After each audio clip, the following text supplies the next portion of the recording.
time is 5:36. 1.0, opening business. 1.1, call public session to order. Please turn off or silence all cell phones for the duration of the meeting to limit distractions and disturbances to the business of the district. The meetings of the Johnstonville Elementary School are recorded. 1.2, roll call. Michelle Wolf, absent. Risa Rice. Here. Jim Willis, here. Elizabeth Greer. Here. Richard Roman, absent. 1.3, Pledge of Allegiance. Dr. McIntyre, would you lead us, please? Please face the flag, place your hand over your heart, and repeat after me.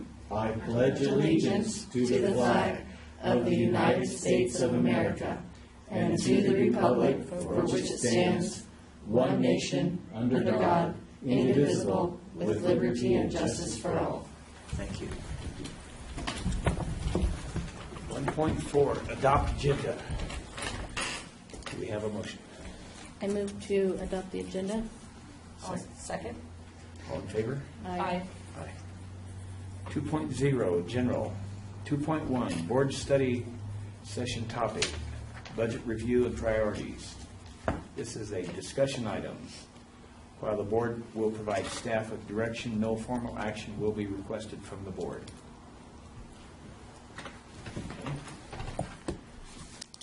Dr. McIntyre, you have got some comments for us. I do. Let me do a few things here. Let me step to the front. For the sake of our audience, Right. Got a big grease board for you. I'll need it. All right, so I put this here for Richard. I hope it actually comes. I had kind of planned this first activity to be something of a pair share, which we do a lot of in classrooms nowadays. I'm going to hand this out. This is a little ahead of time. We don't need this quite yet, but I'll kind of give you an idea about what we're doing. Some for the audience, and we'll save that. But I wanted to kind of begin with a conversation about priorities. As you notice there's a lot of things there about cutting. When we had our last board meeting, I made some comments that I think that led to this evening's board meeting, special board meeting, to talk about priorities. And the priorities that we need to identify, and then the budget actions, because we're facing with right now dealing with the LCAP and the budget, and we really want to marry the two together. The two should be pretty closely aligned.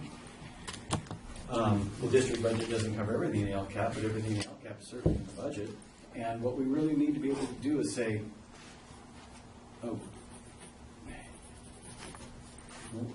if we had a year-long process, we would be talking about these things in 16, 17, and in 17, 18, we're picking up the conversation where we left off, and maybe we're revising our goals, we're revising our priorities, we're planning for this year and the next year. And so everything that gets put into that budget is an ongoing process. It looks at past expenditures, we look at past programs, things that we've done, things that have worked well. There'll be a report from the superintendent because you're holding my feet to the fire and making sure that these are the things that we think are priorities, and I'm giving you reports, but we're achieving these things or we're not achieving these things, and we're spending money on these things and all that.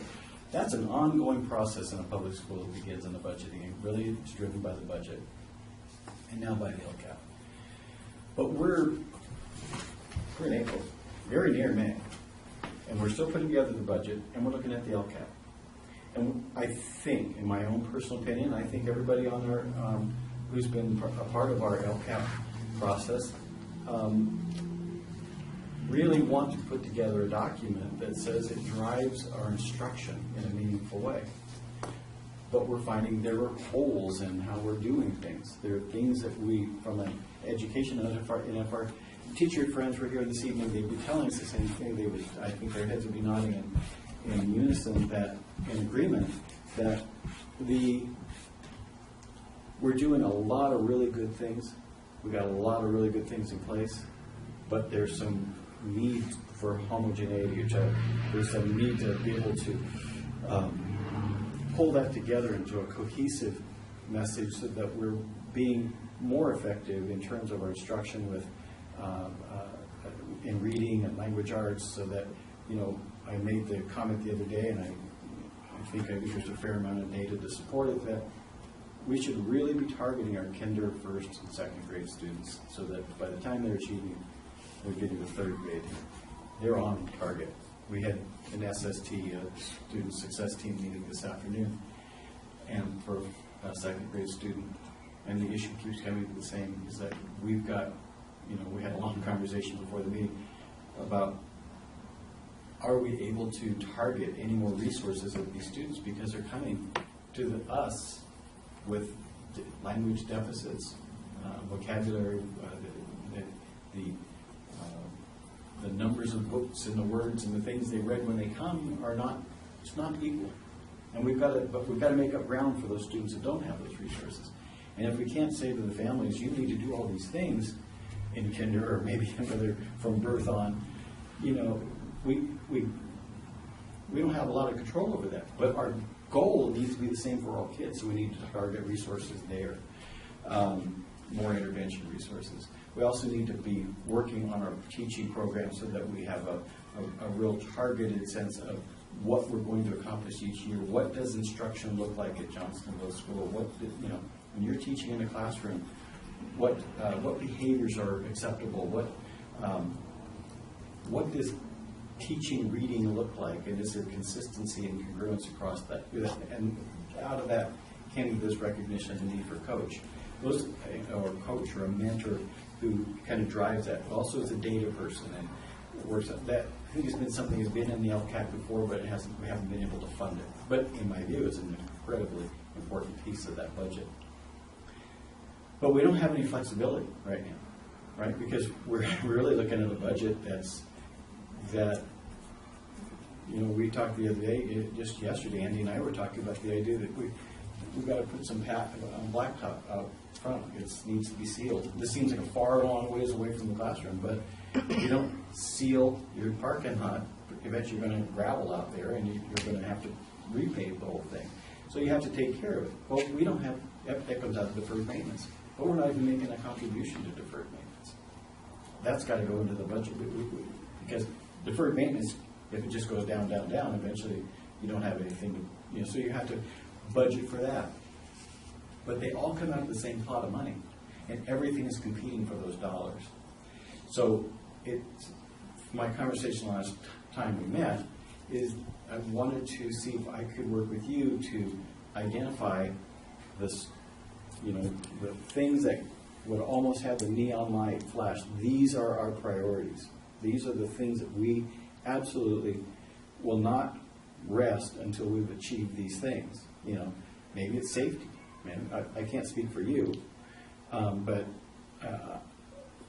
you know, there's going to be, each of you probably have an idea about what it is that we need to do. Maybe there's 1, 2, or 3, maybe 5 things that are really tough, but I think we need to be able to refine that.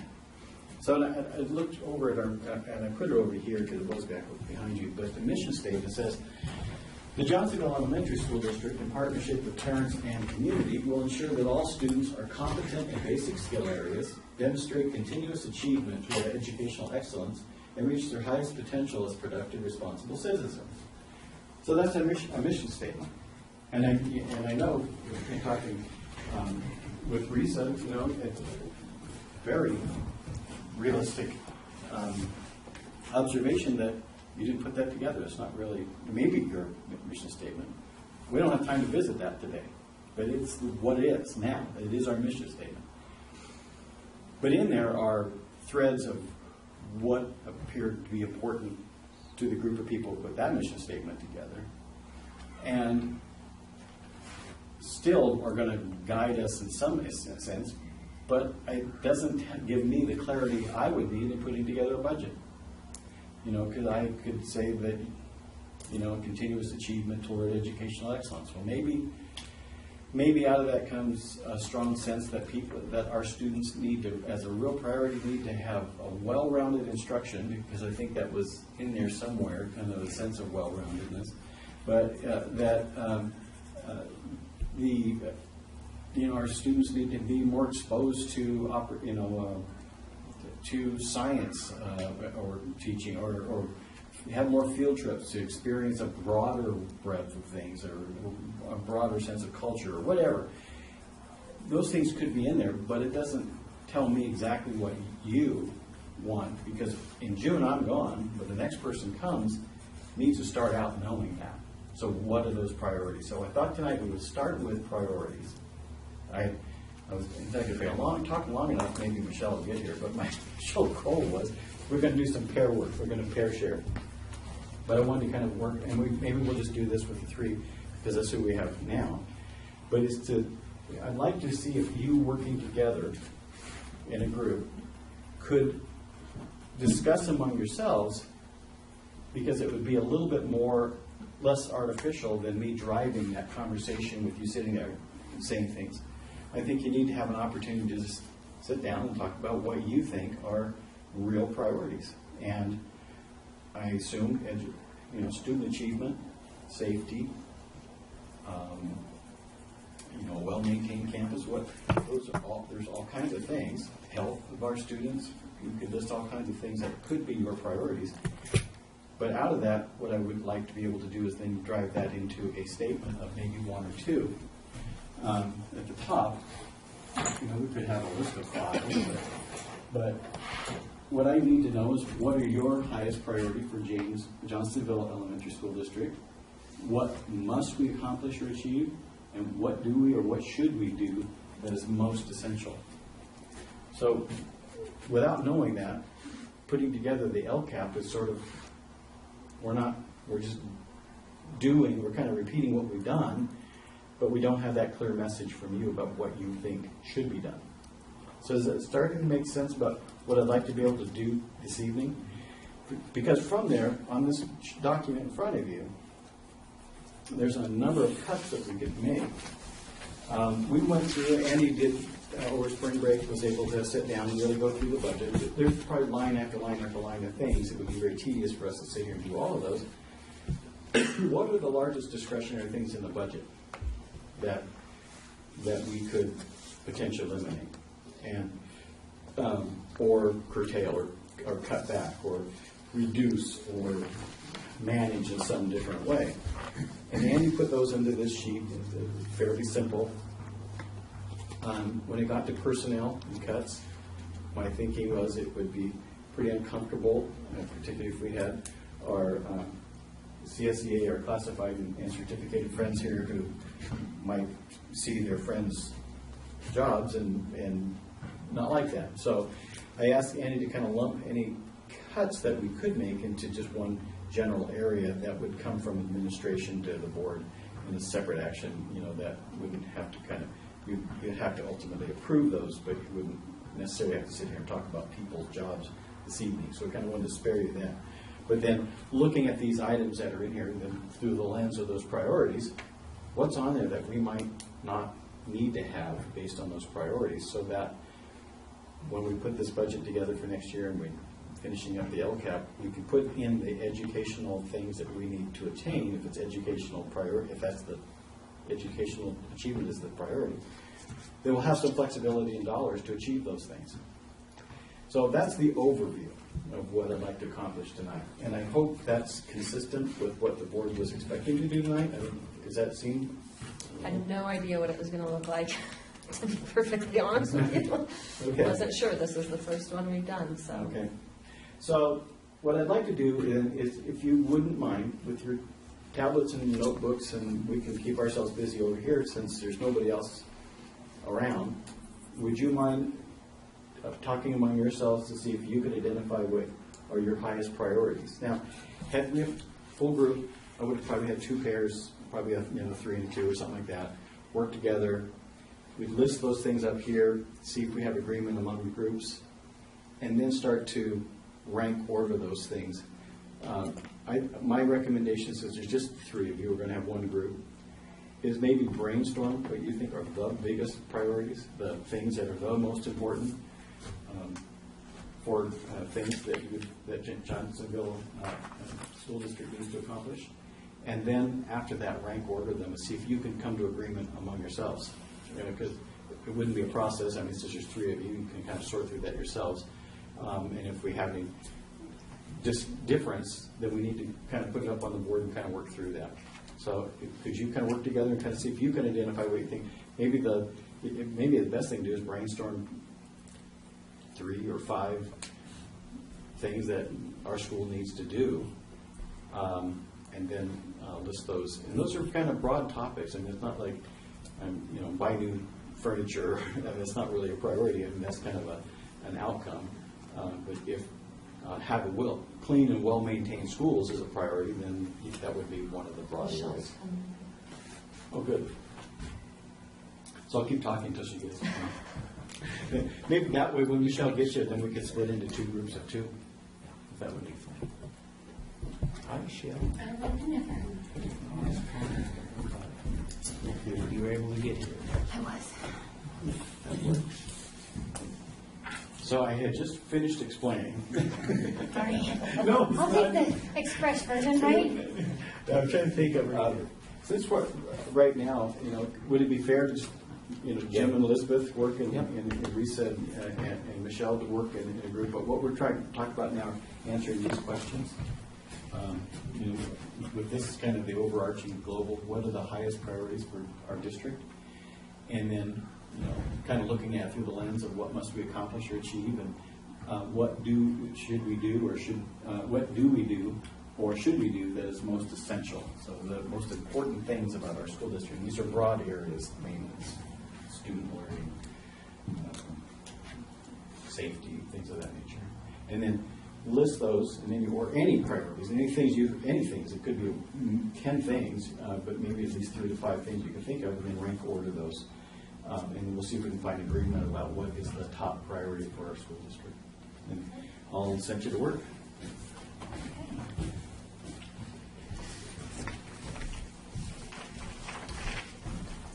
All right, Jim. Yeah. If you don't mind, I'll go answer some emails from my students. Yes, go for it.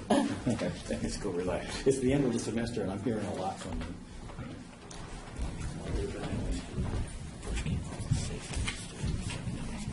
Okay. So, have you done any of this yet? No, we were just starting. Group. Okay. What we felt were the highest priorities. So, Those are your, That was a big thing, and then the thing I had was the emotional talents and Right. development of the students. That was one thing I always suffered when I was in Student learning. elementary Yeah, school. you really can couple I of guess things to start with, right? a lot too, because emotional. Jim? there. Could you text me when you're I'm going to go check on one of my You got it. students. One of us, I left my phone at the house, Oh, so I didn't have to turn mine off. okay, that's great. Oh, I'll just check don't that. have one. Okay. I'll check that. I was You going got to it. give do you have I the have my phone, but I don't have his number. Well, we But I think that's, and I think it's twofold. It's emotional Right, development and social development. right. I think those go hand in hand. Right. Consistent stuff. That was one of the goals was, how to accomplish that is Right, right. unless that's a separate category. I was thinking of And poetry maintenance. here, and I think that was a goal of putting it, how it hits the pavement as a whole. Right. But those were the things. And then after that, I just put basic educational growth, English skills, all that. Yeah, we have that too. Right. So, I mean, my thing is student growth and kind of an opportunity within that. So like, our students don't all fit into the same pay.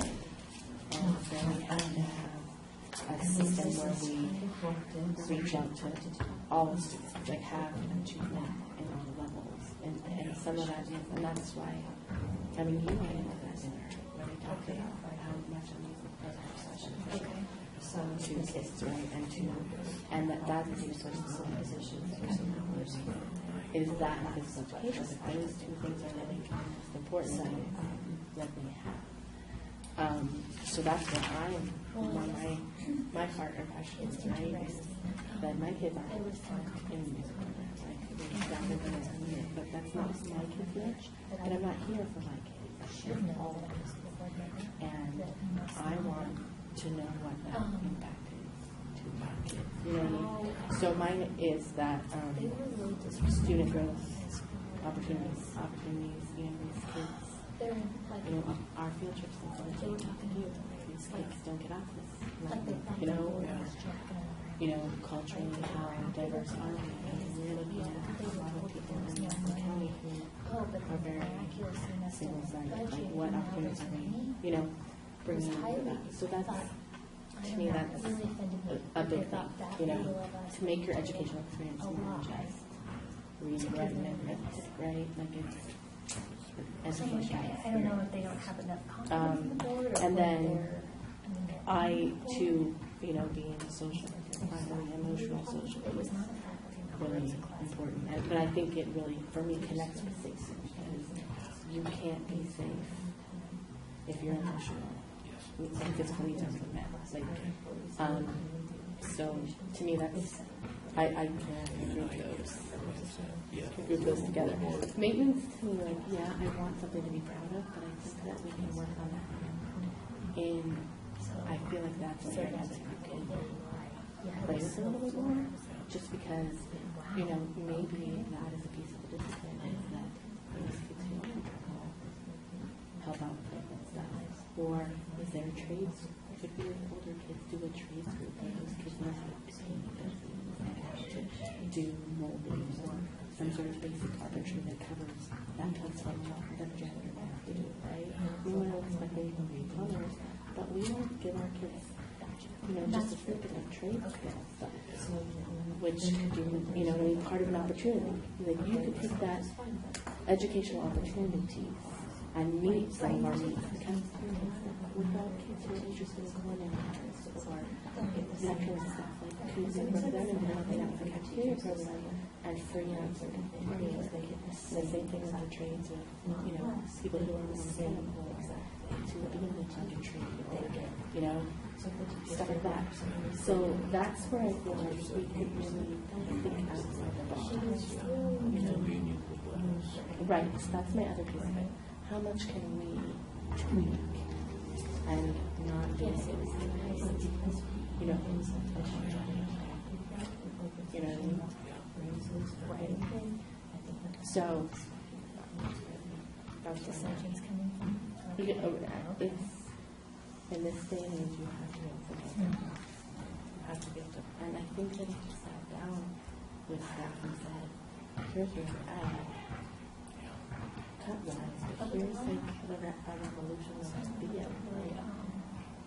I like the idea of instead of having a self-maintained classroom, that at least your 7th grade, those teachers, if somebody is stronger in sciences and somebody else is stronger in languages, then they have, then the 7th grade kids go over to this person for now, and this teacher can blossom in her strengths, right? I mean, I don't know that, we don't even have any teachers right now, but like, but yes, I do know this more, and I know, her strengths are agricultural and sciences, and so she could do all the 7th graders, and then all the 8th graders in more of the science-based curriculum.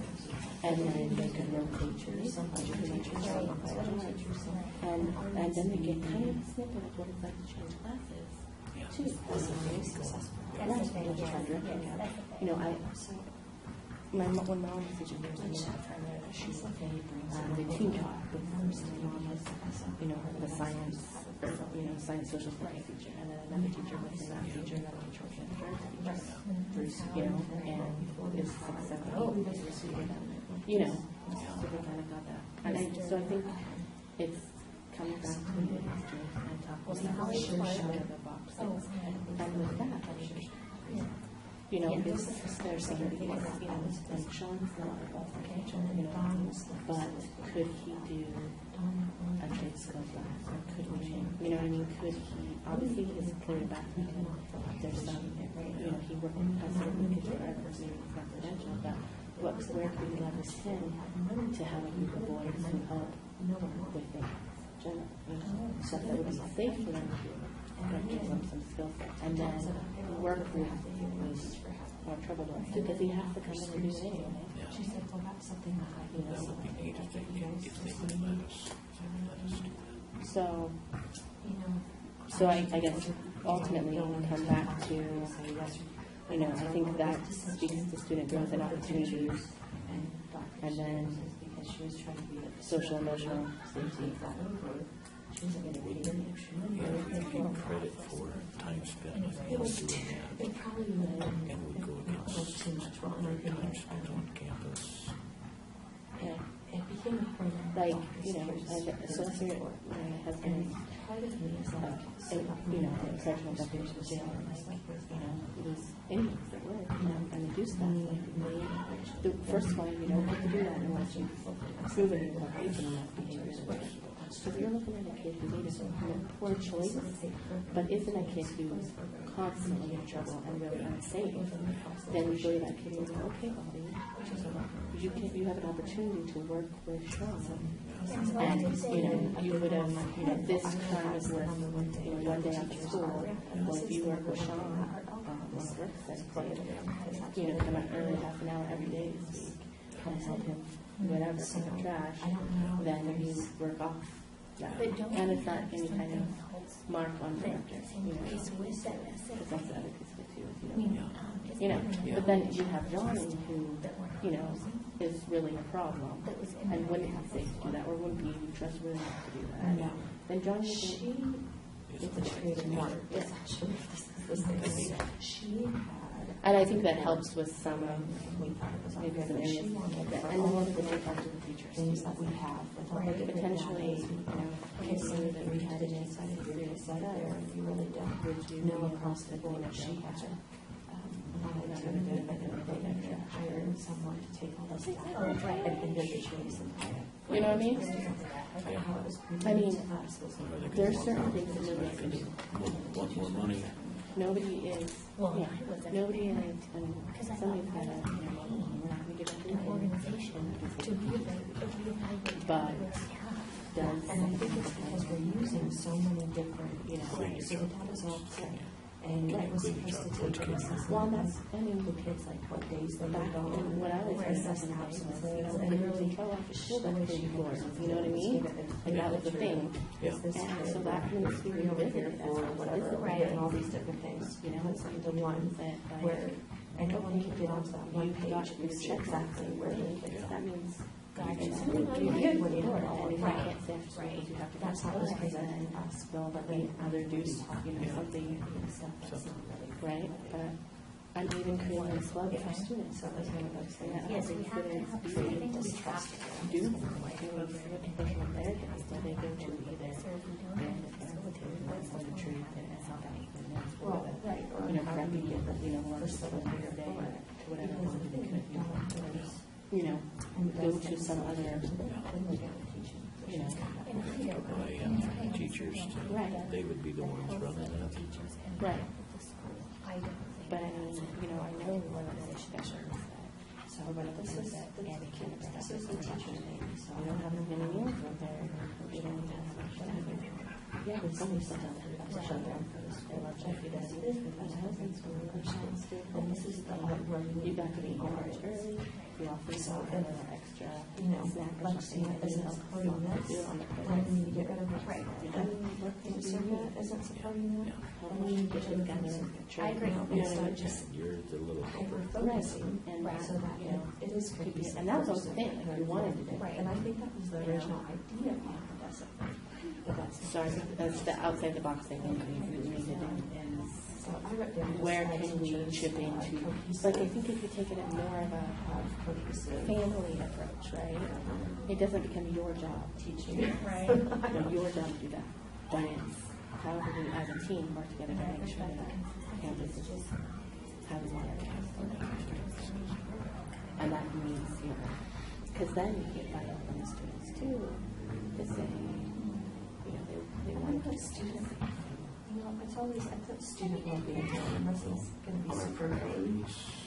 Because we have student learning, and we have student well-being, which could be mental, you know, are they getting the counseling, emotional? I don't know. I mean, It could also be, We you have know, one through, I hate school well, becoming he's gonna, just so data-driven.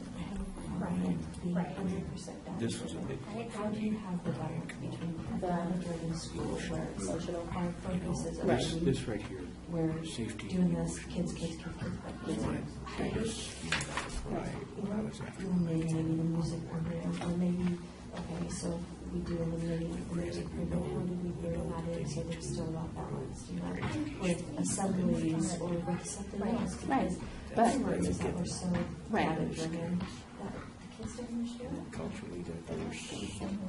but I think you encompass all of that in student growth and opportunity. Like your opportunity should give you those things. You know?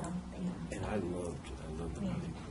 And I think that might go back to, you know, You know, and is there a way, I feel like that Mr. Casey had started doing it and done a really good job of like forming because the doing the thing in our they'll school, have their identity. you know, is there a way that we could have you do, you know, what is he doing? How much time is he spending? Is he doing two separate things? Yeah.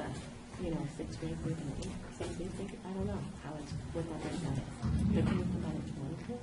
Can you? Need more time. You know. I think we're basically done. I think we have a pretty good, I think we have a pretty good starting list that we can work off of. All right, let me call the others back and we'll get on. You know, and so that's something that we need to sit down and be honest about. Here's what we know. You know, Maybe do it for half an hour or something. We want it here. right.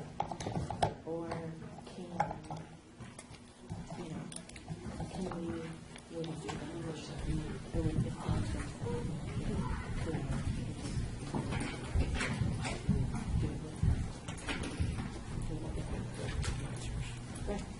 because then you're going to have two different places. You obviously don't have three places. It would be way less than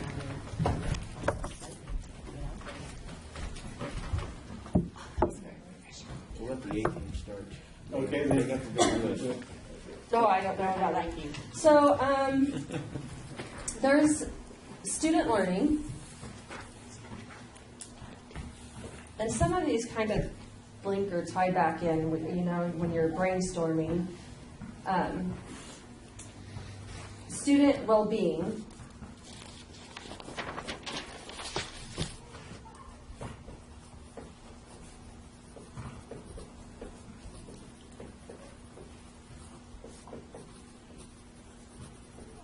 And there's, you know, that's mental, emotional, physical. We were saying underneath that, I guess, you know, as kind of a thought or a link on that, we have concerns with the school becoming so data-driven that the students are no longer having fun, if that makes sense. And I think that's part of student well-being, you know, that they also have to enjoy showing up to school, not just to do the tests and not just to do the eye stations and not just to do, you know, whether it's through assemblies or field trips or, you know, they really need to have something where they actually enjoy coming to school or they feel that they're being fed into outside of just hammering them with knowledge in and out, if that makes sense. And then keeping and maintaining the staff that we have, you know, we're talking teachers, we're talking superintendent. I'm sorry, could you say it one more time? Keeping and maintaining the staff. Consistent staff. So, you know, not wanting to, So attracting and keeping? attracting and keeping, yeah. That sounds good.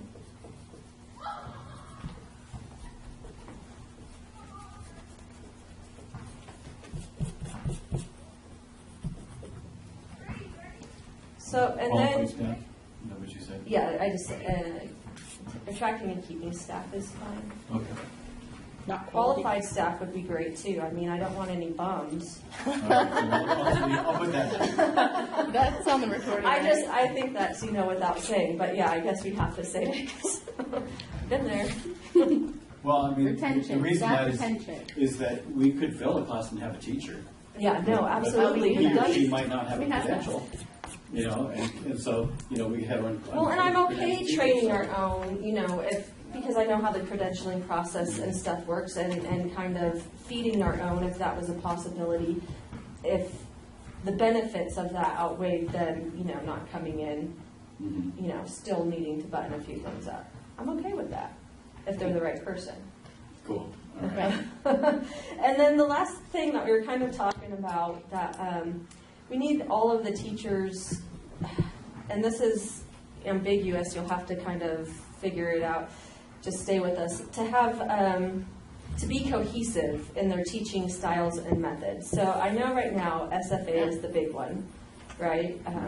So if SFA is where we are at, and that we are all on board with keeping SFA, and the teachers, obviously I know that's their heart pulse, then everything we do needs to be directed towards SFA, and from K through 8th grade. And I know we have lots of different programs right now that maybe aren't, or if, you know, SFA is where we're at, then how are we making sure, you know, the training needs to be there, everything needs to be cohesive. It can't be one person doing one thing and another person doing another thing, because like you said, it has to be, if it's consistent all the way, K through 8th, you know, or however it goes. So, You see if I capture it.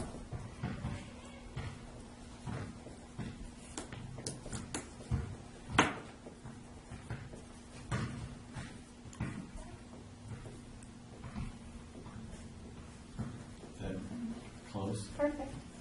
yeah, that's good. Good. Yeah. Is that it? That's what we had. Okay. It's a good start. So ours mirrors that a lot. We put a little bit of discussion about, so essentially we said, you know, student growth and opportunities, safety, social emotional well-being of the students, and maintenance. And then I have common language, which is what I think you guys were saying in that last one, with both curriculum and discipline. So that was a lot really fast, but you. Now slow it down. But basically, I mean, it's key points of student growth and opportunities, which really mirrors your student learning. Right. The social emotional piece, which we already have up there. Safety, which I think ties into social emotional, and I can talk more about that if you want me to. But safety is the ballpark of my life. I'm going to say physical and because Right. physical. It's physical and emotional well-being, and then common language, Language. which is a synopsis of Mhm. all of that you were writing. And then you mentioned maintenance. Maintenance, but I have a way to get rid of that. Right, Jim? Yes, Okay. thank you. You did good. Okay, so that would be the whole list. Yeah. Anybody mind if I close this? Yeah, you can close it, sorry. Okay. Just a moment too late. Is it one of ours? No. Okay. Good thing. Sure. We don't use that language here, right? It's not one of ours. Mom's out there. Okay. At least the mom didn't say it. Right? Well, I can always be strength-based if you want. So can I. Okay, so how about among these things, let me kind of join things that look very similar and or eliminate. If I said student growth, is that synonymous with student learning? Yes. All right, so if I put a check here and then just eliminated that, because your thoughts aren't going away, they're captured here, okay. Safety, Safety goes to, student well-being right, is is It's safety. physical. You know, the only thing that's not up here really is, well, we have physical. Physical. Yeah, we do. Yeah, no, student well-being is the safety piece. Is what So, but you know what isn't really captured though, student well-being, mental, emotional, physical, but what we don't have is safety. Social. Just, Safety. you know, just, and what I'm thinking here in particular is anti-bullying, Right. plant safety that says if there's an intruder, we know what to do and how to process. protect our students. Right. What, you know, what the process is, you know, if we have an earthquake, all that kind of, so safety, you know, is on there. So I appreciate that. So if we capture that there, these are up here. Right. Now, common language sounds, is that, Yeah, that's what that is. okay. So we. Except that's wordy. I mean, because so the common language is both, I think, in your discipline practice. So that's a big problem that we have is that Yeah. what is the discipline? So I'm talking common language on both what we do as curriculum and what a common language is for our processes. Like we all know how to, you know, what the discipline policy is going to be. We all know what our curriculum is going to be. We use the same language. I mean, that's what we talked about with Mr. Keith at the last meeting was, you know, if they have this common language that we even get the parents to utilize, then we know we're, you know, meeting at the same place. Yeah, I agree. And this is really an important piece to have in, but to me, it kind of blends in with, I'm a, kind of personally, if I were king of the world, I would want to say, that, and this gets misinterpreted as regimented or too militaristic. It's not that at all. But I like to be able to teach kids skills in kindergarten that they're going to see again in first grade, that they're going to be, oh, that's how we do things in Janesville. Oh, it's kind of the story I was saying about the girl in Sweden, is that that's just how we do things here. You know, we come to school, we learn, and we have fun, and we follow the rules, and we don't yell at adults, and, you know, so, you know, you teach them that, and that consistently follows all the way through the school. It's a common thread of who we are. And this is really big, but that's kind of that coaching thing. Well, I'm getting ahead of myself. I'm kind of getting ahead of myself. Let me stop right there. So common language, are you comfortable with that, moving with this in here? Mm-hmm. Okay. And, you know, I don't think this is going to drop off the list, frankly. I mean, we've got to take care of the physical plant, but, you know, so there's that, and it's not covered elsewhere. So can I add that, I'll just keep that on, let's move it up here. Right. It's strategies for accomplishing these. Yes, yeah. If you don't prioritize it, it doesn't get done, right?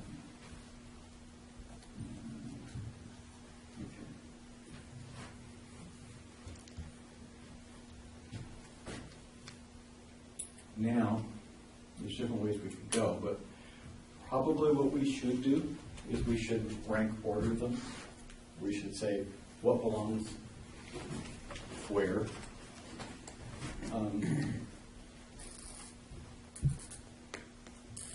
You want to try to take a stab at it in the list on just as groups, and we'll see if we have agreement. Would you try? Might try it, or we could try to. You know, if you could take your paper, write them down in the list. You know, I'll put a number, or how about I put letters? It'll save you writing. We'll make this A, the B. Oh, damn, I have to bring it up.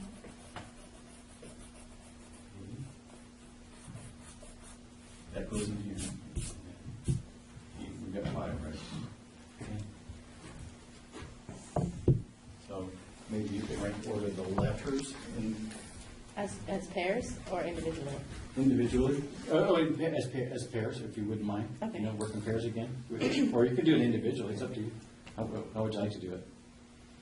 I think it would be an interesting combination to do it individually and then look at those and then see where everybody, you know what I mean? Because you can get more of a data kind I got of, plenty of colors, so I can make it work. Right. All right. kind of a data thing that way. Okay, so would you individually do that? I'm done. Oh, you're done. Okay, well, Lisa. Ooh. Wait on Lisa. And moss grow under your sheet. Mm.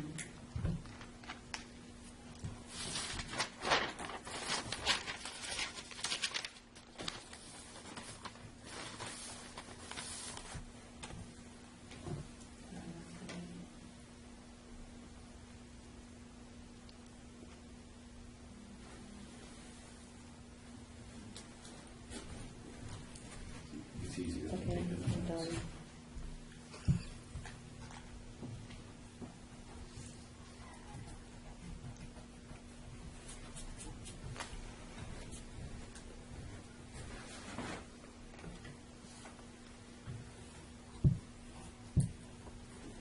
You done? You still thinking, Michelle? Or you Nope, done? I'm done. You're done? Yep. Teresa's done, Jim, you done? And Elizabeth, you're done? Yeah. Oh, no. Guess I was just waiting because I needed a break. Oh, Are you done? So, let me do, I'm gonna do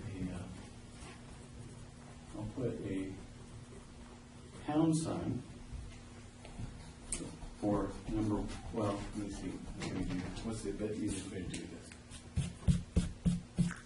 You could just And I'll just do one, I'll give it, color to each Color. person. color to each person. yeah. Okay. In fact, why don't I just let you mark You it could up? erase them. Oh, Are we going to take Like those? to get rid of That's these. very interactive. Like, is this awake and out of our seats? Well, no, we need to leave the letters because you're gonna need it. So why don't Just you, pick a color and go up there and write your. yep, write your number one.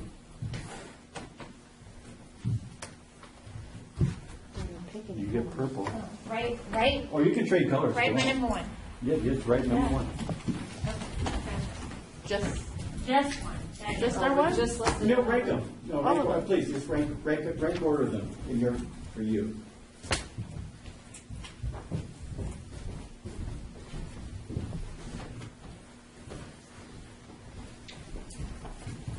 Oh, I just touched the B's and the A's. Oh, sorry, I ranked them in order. Wow. One. That's two.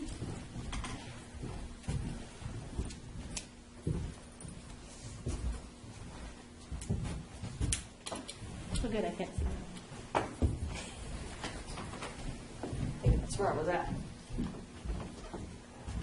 Jim, are you in number order? Yeah. Yeah, it's, Jim, I'm gonna move your number. That's why they put us on the same team, Jim. Very simple. I use your color, I'm gonna move you over just for simplicity's sake, so I can make it quick comparison. So we have one, And then they saw. two, No? 3, 4, 5. I think we know what's going to turn out number 5. Yeah. That's pretty clear. And Drop it off. Teresa, I'm going to move you over to the other side. Sorry. That's okay. Just had to, be difficult. There's too many bodies over there. Yeah, that's fine. And I had to recode I just kept the number or the letters. I had to recode it. It's very interesting. That's why I thought it would be cool if we did it individually, so you Yeah. can compare them. Yeah, that worked out. Sorry, I went to the credential program for too long. Now, I could apply an algorithm or something. Yeah. where we could- Right. Yes, and we could, No, but if we just simply tallied up the totals. Erase Jim's other line Yeah. though, because that's, lost Social Security. I'm gonna tally you just total up. I'm gonna take black though. Oh, give them totals, yeah. We'll start with totals and just see what that tells us. So we have 2, 4, 6. Only an educator would do it like this. This This is is great. perfection to me, right here. So the higher the number, the lower on the list Yeah, it the lower is. on the Right. list it is, yeah. Oh, you could have, yeah. Looks like golf. Check my math, it's late. Oh, God, no, that's not what social workers do. It's like 2 hours to do our time crunch at work. We're like, nah. Those are the same numbers I Okay, and that's one way of doing it. right? That's good sign. But it's good. it's one way of doing it. However, for this person and this person, it's not, number one is student well-being. Yeah. I figure if And a keeping- student doesn't enjoy coming to school, they're not you gotta get them through the door. You gotta get them engaged. So that's why I ranked that number one. Because the kids gotta get engaged. They wanna come here first. And then you can capture them and you can work on it. But it's, But if I don't like coming to school, I hate school. I hate school, and that's what you're dealing with. There's nothing here for me. There's nothing I want to do. I'm not feeling emotionally or mentally or physically well taken care of, then that kid's not going to show up. And that mom's not going to want the kid to show up. And that's where I came from with that being number one on my list. I can see that. You can see that too. I can see that. right, and I think, I mean, ultimately, we are in education and student learning I think I is have what one of education's those. for. Yeah. So that's No, that's good. That's good. really why it's number one. But if we go back to, if we don't have qualified staff, how are they gonna learn? Right. So, I mean, if you look at the point differential, you can see that those top one, I mean, you know, Well, it compounds because of the ranking, but. you know, Right. Yeah, but it's, It's good. but it does show you where the bigger numbers are. And it's clear that everybody, I mean, maintenance made it to the list, it made it to the top 5, but we know that. well, it speaks to a piece of the well-being and safety. I mean, if your school is a dump and trashy and, you know, that speaks to not wanting to be there. Mhm. You know, It's hard not to having take any from. pride in it. Yeah, absolutely. So, you know, I mean, there is overlap, and I mean, with Jim's idea of the maintenance, I mean, I kind of incorporated that when we talked to having some ideas of how to deal with that, even if it, because knowing it's really not going to be the very top priority, Mhm. just because you can't be like, oh, well, we're a school, but we only care about what we look like. Yeah. Like, you know, it's more than that. Well, it is, and, you know, I mean, and it's certainly something that we can achieve, is a well-maintained school that is safe. Creates a safe environment. Yeah, it creates a safe environment. Yeah, if you don't patch the concrete, you Right. don't grind the concrete, people are gonna fall. If the doors don't latch securely, you could have an intruder. I mean, there's all kinds of places where Right. safety and maintenance go hand in hand.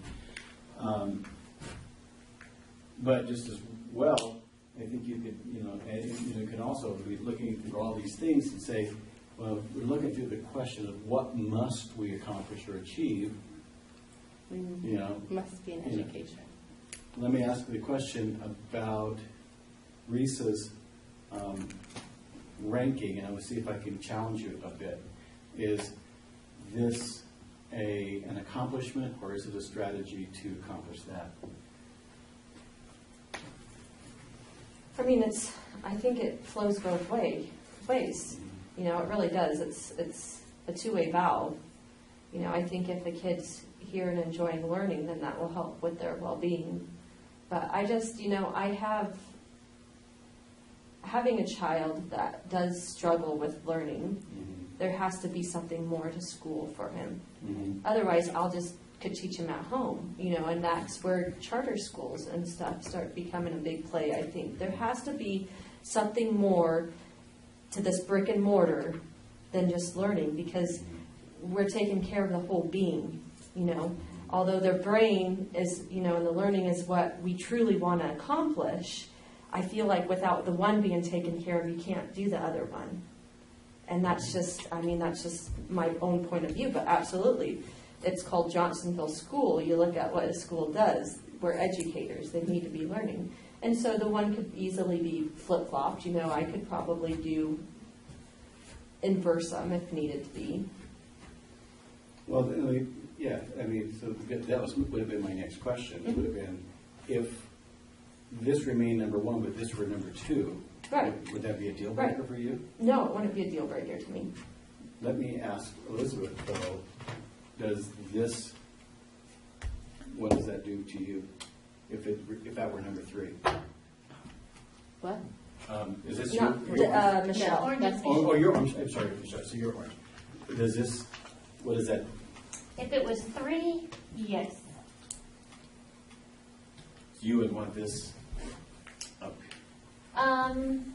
Just in my opinion, because if you have kids that are in a classroom where there isn't a whole lot of constructive teaching going on, and they're just existing, it's a waste of time. And I also think it's destructive. Right. It's been the last 2 years. Well, how can you attain student learning if you don't have people that are qualified to teach in the first place. Well, that's, I mean, Right, I mean, you know, since the But- door's closed and we're in here by ourselves, I mean, I think that that's something we just settled with the teachers, and we settled with classified. And that's public now, knowledge, we can say that now, so it's not off the agenda or anything, so that's certainly, that is a big piece of it, is making sure that we can attract teachers and have them stay here. We don't want to get good teachers and have them leave and us have to go out and recruit somebody new and start all over again. It kind of goes hand in hand with student learning, just because, I mean, if student learning is our number one priority, we obviously know we can't do that without qualified staff. Right.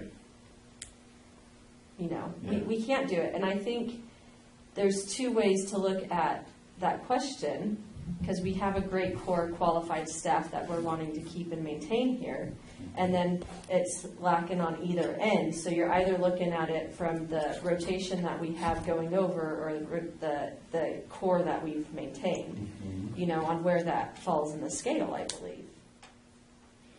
Right, and you know, the attracting them here in the first place and keeping them here assumes that we're also going to be able to train them and attain this, because if you have people coming and going all the time, how do you remain consistent?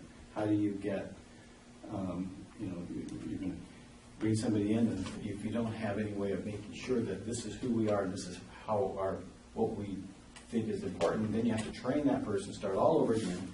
And maybe by the end of the first year, you've kind of coached and mentored and got them to where they want to be, or they're going to say, I don't like the way things work around here, I'm out of here, and then they leave. And then you start all over again. So it's kind of hard to say that you can't focus, or this can't be something that's, in a way, it seems like almost all of these are kind of part of the same puzzle. They all fit together. Except for maintenance, why it's clearly, I mean, Yeah. you know you need it, it's You know the you nuts need and it. bolts or whatever, you know you have to Yeah. have it to function, but, you know, the bodies come before the buildings. Yes, yep. Okay. Let me just try a first round of thumbs up, or let's do a thumbs up if for agreement. Sideways if I still need to talk about it some more, or there's absolutely no way I can live with this, okay? If this were then translated into 1, 2, 3, 4, 5. On a thumbs up, thumbs side, or thumbs down, where would we be? Okay, so we got to keep working. What would it Wait, take? 1, 2, 3, 4, 5. That's just right in the order. Yes, that's 1, 2, 3, 4, 5. That's the order Okay. that they are right now, as they're listed. But we don't have this. We have that. So sorry. that's okay. No, so we got to work through that. So how do we get there? I'm pretty hung up on the qualified staff. And I don't know how to word this. Qualification, I guess, is a variable term. But I experienced several times this year walking into a classroom that had no control. The kids, I mean, literally no control. The teacher didn't know where the kids were. There was no learning going on in there. I mean, there was cell phones galore. That is not productive to me. I mean, I would keep my kid at home before I'd send him to a classroom like that. And I truly would. So, yeah, I think we have to have the correct teachers in the right places in order for the other things to happen. So I guess though, looking at it this way, so this is kind of, the way I'm looking at this chart is, where are we going to make the cuts? Since we did just settle with the teachers, and it's okay to say that an increase, right? They're obviously high on our agenda. We're saying in order to I'm breaking this down to, since we're talking budget cuts, we're talking money-wise. Right? So when we're talking money, you're saying, and I think most of the money does already go to the staff. I think we've been trying to do just about everything we can to attract and keep qualified staff, because we just gave them a raise, hence we're having budget talks, the one kind of, not because we gave them that, but because we knew that we were, that we were maybe not making the most fiscally sound decision where our budget was, to be honest with you, but we knew we prioritized them and they were a priority. Right, so in my mind's eye, we've done all of that, so now we're talking about, where do we, what could we, what do you need to be seen to be done? Why that's not happening? There's just a teacher shortage, sometimes that's not anything to do with the board. Last year we offered sign-up bonuses, we've tried different routes to get staff here, and if there's not applicants for the job. Okay, so is this board just from a fiscal point of view? I'd say yes and no, because I think you're going to want to go back and do this regularly anyway. I mean, Right. your priorities may change over time. Right. But we need to have a place today that's going to guide what we're doing fiscally.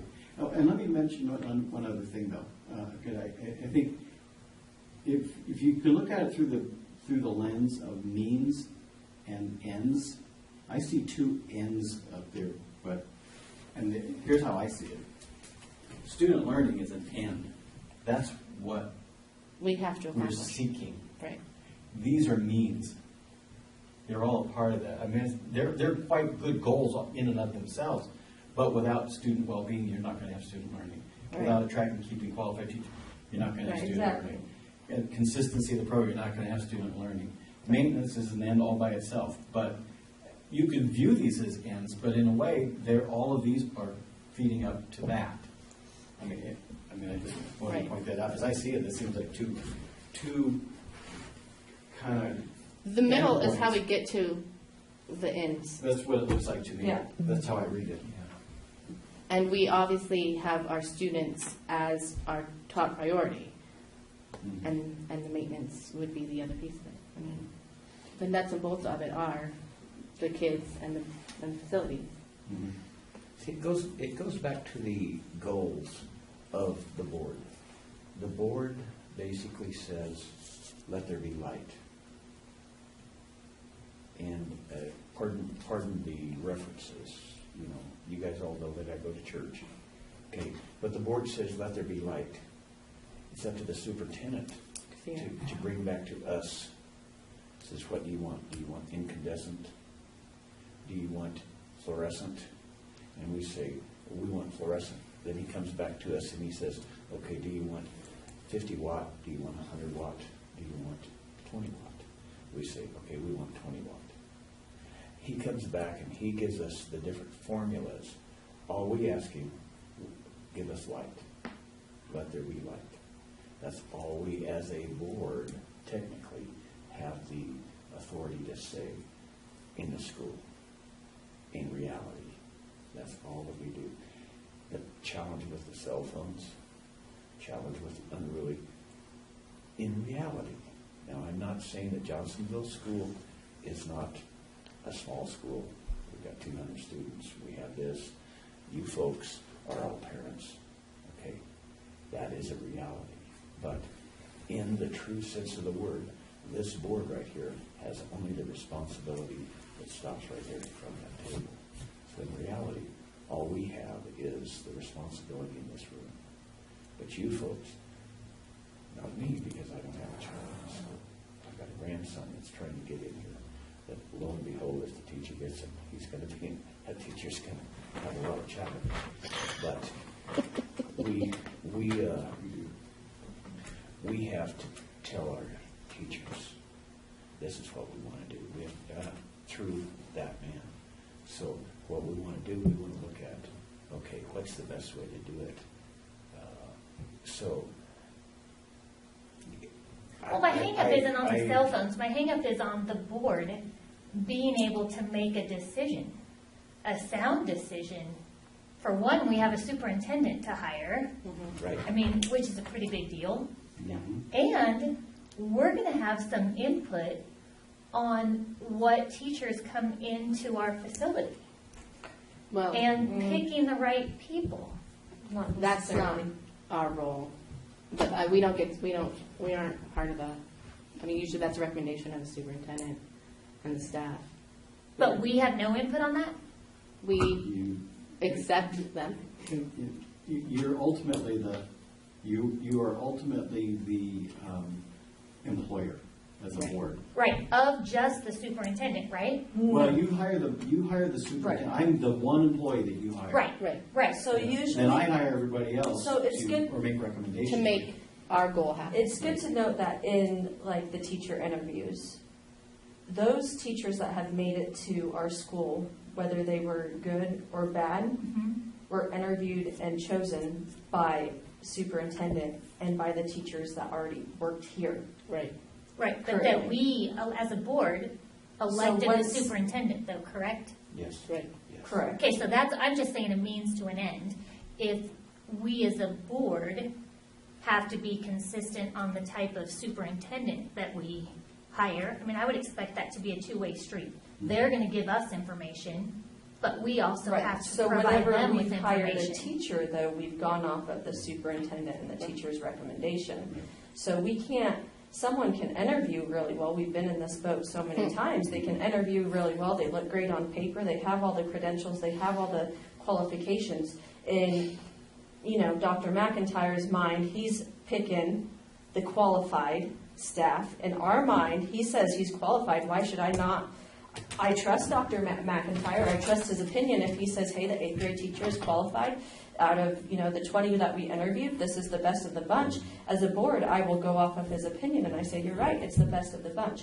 Now, once they get here, and it turns out 8th grade teacher wasn't as qualified as she looked like on paper, or qualified as she spoke in the interview, or everything that came out of her mouth might have been BS, then we're left to pick up the pieces. We didn't know that. We made the best informed decision off of the pieces of the puzzle that we already had.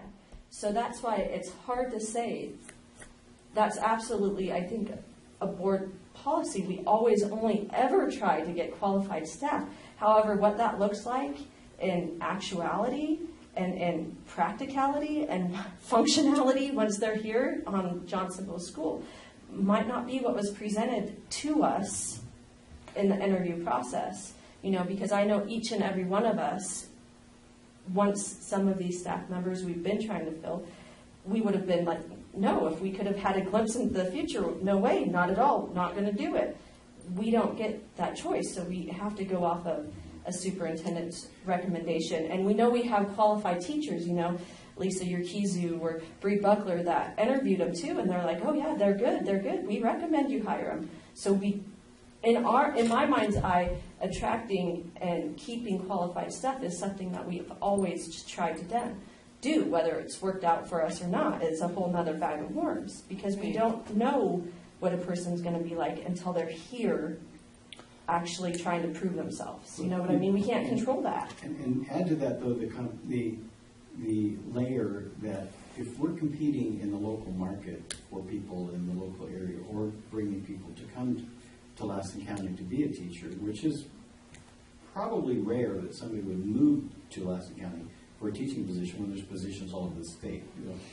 So usually people are either moving to the area for other means, or coming to the area because they want to be in the area, or they're moving with a spouse or whatever. But we're competing for a fairly limited pool of candidates.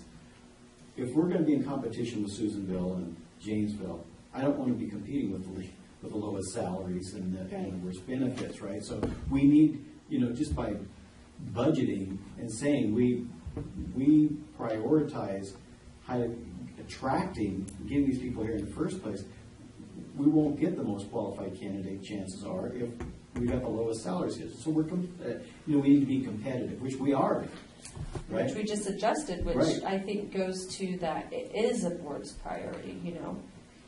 It's something that's always on the back of our mind. And we've tried other methods. You know, last year we tried giving them a $4,000 sign-in bonus. Come to us, we'll give you $4,000. We Right. want the best. Just come here, we'll give you $4,000. And Well, and that some of didn't work it, either, you know. becomes a matching thing. Like, some people are great teachers, but this isn't the environment that they're going to flourish in. And you don't know that until you walk in the door, until you're here for a minute. And, you know, in retrospect, for this year, I'd have taken the first one back over what we have now. And that probably was a bad combination, but we couldn't fix it at the time. So it's a matter of matching and who, whether they fit with the administration, whether they fit with the goals of the school. You know, sometimes you can't know that. Yeah, you can't. And once you hire somebody under the current laws, unless you want to take the money to pay, once you sign a contract with somebody, they're probationary. But in the public school, they're here until the end of the school year. Once you, even if you notify them, you're still going to end up paying them. Right. You know, so once you've made the decision, you Got to eat crow. Yeah, so it's just a part of the system.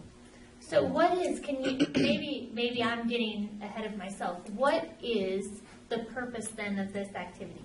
Can you guys just tell me that? Sure. Simple. Well, you know, maybe I didn't explain it well, so let's see if another.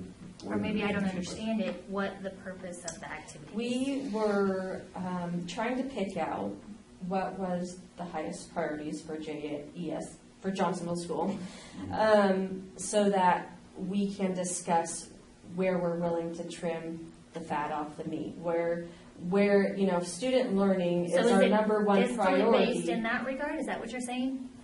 It's based in that if we're talking budget cuts, if we're talking about we have to do some budget cuts coming on, you have to know where the board's priority is, because Right, that's what I'm asking. Yeah. Is this about budget cuts? Are these Yes. priorities about budget cuts? Well, If- and this is the part that you missed. You know, Michelle, let me kind of reiterate that because I think it's an important point, and I apologize that I didn't go over this, but again, after you arrived.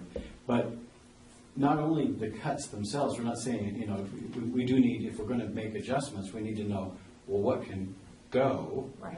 but we don't want to make that recommendation and have it go to the board and say, here's our plan for student achievement, and then the board look at it and go, that's not, no, and we're in June, well, we've already made the budget, we put it all together, so, you know, we need your input. So with that kind of an overarching it goes thing, back to the LCAP needing to be the local control accountability plan. Right. Which is, you know, where we decide where the school's spending the money and stuff, what the priority is. If we're having, the LCAP needs to be in sync with the board, which needs to be in sync where the money's lying in the budget. in the budget. So they don't want to, you know, adopt the LCAP and then have it not in line with where the board is. And one component of that is how do, if we're saying student learning is the priority, or maintenance, the maintenance is the priority, or student discipline, or whatever else was, then that LCAP's got to be written around those priorities, and then the money needs to be directed to support that. And if there are things that are currently in the budget that don't support it, that we're spending money on, but we really need something very different in order to achieve that priority, then we need to know that. So as we talk about building the LCAP, you know, we can say, well, this is really nice, but it doesn't support what the board said is the priority. Right. So we need to redesignate or reallocate those funds for something that will support the board's priorities. So we have to start with the priorities first, so that we know that, and then we go to you know, and this is kind of, I don't want to have this like the wall, but there is this sense of the board directs us to achieve these things, but it's up to us, the teaching staff, the faculty, the administration, the staff, to say these, and ultimately through the superintendent, these are the things that we need to do to achieve those things that you want. This is my plan for getting there, but I can't do it unless I have the resources, and right now the resources are allocated. on this and this and this and this and this, and we need to be more focused. So that's the purpose of this, as step one, so that we can do that step two. Okay. Yeah, that makes more sense. Okay. Okay. Which, and I mean, I guess in a certain way, if you're talking about monies and stuff, you know, I mean, what was the percentage that we pay our staff, and we did just become moderate? I mean, if you're talking about money-wise and where we're placing our money-wise, then yeah, staff would technically, I think, be number one at the top of the list. because It that's- already became priority it number already one because there was money became priority allocated to just that. because the most money is being allocated to that. Right. You know what I mean? So I guess in regards to budget and stuff, technicality, I guess attracting and keeping qualified staff, if you're just talking on it money-wise, is number one on the list, because that's where Johnstonville School already has the majority of its budget being directed to. Gotcha. And I would just want to say that this whole thing is a really exciting new concept that probably isn't new in most other places. And the way that Gary explained it to me was, it should be the board having those priorities, setting those priorities, before you ever start doing any of your budget Absolutely. planning. And I went, oh my gosh, that's brilliant. I love that. I would love for the board to have priorities and input on the budget, so that when somebody says, I'm doing this, you can say, you know, I know enough about the budget, and I know enough about our priorities, so that I can say, yeah, that totally lines up with student achievement. Or maybe it doesn't so much, you know, like painting a sign to say reserve. Does that line up with student achievement? Maybe not, you know, so that the board can have those kind of really clear focus. Because I think Maintenance either. that was a bad example, sorry, but it No, had it to was be a good said. example, actually. It's very in line with how is that something But I that we're think- going to spend any amount of money on? Yeah, but I think where the board really was at a disservice is, I don't think that we've had those budget discussions. You know, we have budget discussions when I do a budget update, Never. but that has no reflection whatsoever on what your priorities are, because I don't, And- you know, we all have the same priorities generally, Right. but how we get to those and how we work towards those. And Gary said a wonderful thing, that the best way that you can show what your priorities are is through the budget. Well, duh, that makes Right. so much sense. And it's these really simple concepts that we just haven't done. So I think this is a great opportunity for all of us, so that the board can have the LCAP document and know that the priorities are being are what you guys want them to be, so that when the superintendent is making decisions, you can be really clear about, no, this is Johnstonville's priorities. We are an SFA school. We are this, we are that. So when you're in the interview process for your superintendent, and I'm probably over-speaking, then you can be really clear about, hey, these are our priorities. Are you willing to come to Johnstonville and go with our priorities, not reprioritize the entire school and change the LCAP? At your will? No, because that's not the purpose of the document, and that's not the purpose of the budget, and the purpose of the board is to set those priorities, and then if you we're guys, firm in that, then we own that. recognize it when it's happening. If Right. the priorities have never been discussed, if we're adopting priorities of past boards, that just is a piece of paper. It doesn't mean anything to this board directly. And that was part of me speaking to being an unhealthy board and not realizing it. Because although you're well-intentioned, you might be unhealthy, you know. So if we set these and we own them, you know, Michelle owns them, I own them, Jim's own them, Elizabeth owns them, then like you said, in the interview process, or once we hire a superintendent, if something comes up, we can say, oh, well, does that fit in A, B, C, D? Does that fit our number 1, number 2, number 3, number 4 priority? Also, it gives us recognition to say, real quickly, you are out of line with what we are driving. And Towards, right. you either go back to getting in line with what we're driving, or And I think before, it's been the LCAP and it's been the superintendents directing the board's decision. And it needs to Right. be the board owning the decision. Right, it's been going backwards. Ever since I've been on the board, I can honestly say the flow has been reversed of what it should be, you know. it's been going opposite direction, and not until now have, just recently have I started realizing it. It's the board that tells the LCAP people. It's the board that advises and directs the superintendent on what it should be. And as a board, we've been really passive before because we've expected the people in the superintendency and the LCAP to come tell us what the priorities are. Well, things get really wish-washy. Yeah, I was going to say screwy. Go ahead. Oh, skewed. Oh, screwy. So, and I mean, Risa has not seen the light. I see it every Sunday. But yeah, I mean, it's true. It's been the reverse of what it's needed to be. And so I'm really excited because I think, I think that's great because essentially the list they came up with was the list that Michelle and I came up with. It was the same list. Yeah. And Michelle's saying C is her number one priority, and I guess I'm saying you're right. It is because it's already our number one priority technically Right. It's the given. within the budget because I guess we're looking at it as it's already the given. Right. And you were making sure it was our given. If you did this, Well, I don't get all that. I mean, it's Yeah, like, yeah. okay, let's say you did this, you kept qualified staff, and that was a priority, but the students still weren't learning, Yes. Then it would not be then acceptable. what's the point? right. I mean, Right. so. Well, and to me, the picture is like we are a very strong-willed group of people. So for us to not assert what we think needs to happen is ridiculous. Let's be real. I agree. And just one other point I wanted to pick up with what Risa was saying a little while ago is this idea, though, that if you don't state clearly, these are our priorities, these are the things, and in this order, this is what we are about. That's what you elected us. We're here. You didn't elect us to say what you want us to say. You elected us to run this school and to get something done. So you elected us, and we're here. And these are the things that we stand for. And if you don't start with that, then every good idea that comes along becomes the priority. Right. And There you go. and then we that's have all these great, but it's not focused, and it doesn't Yes. drive you anywhere. And you've got to be able to say, you start with the priorities, and then all those good ideas, well, that's good. Do they support what we're about?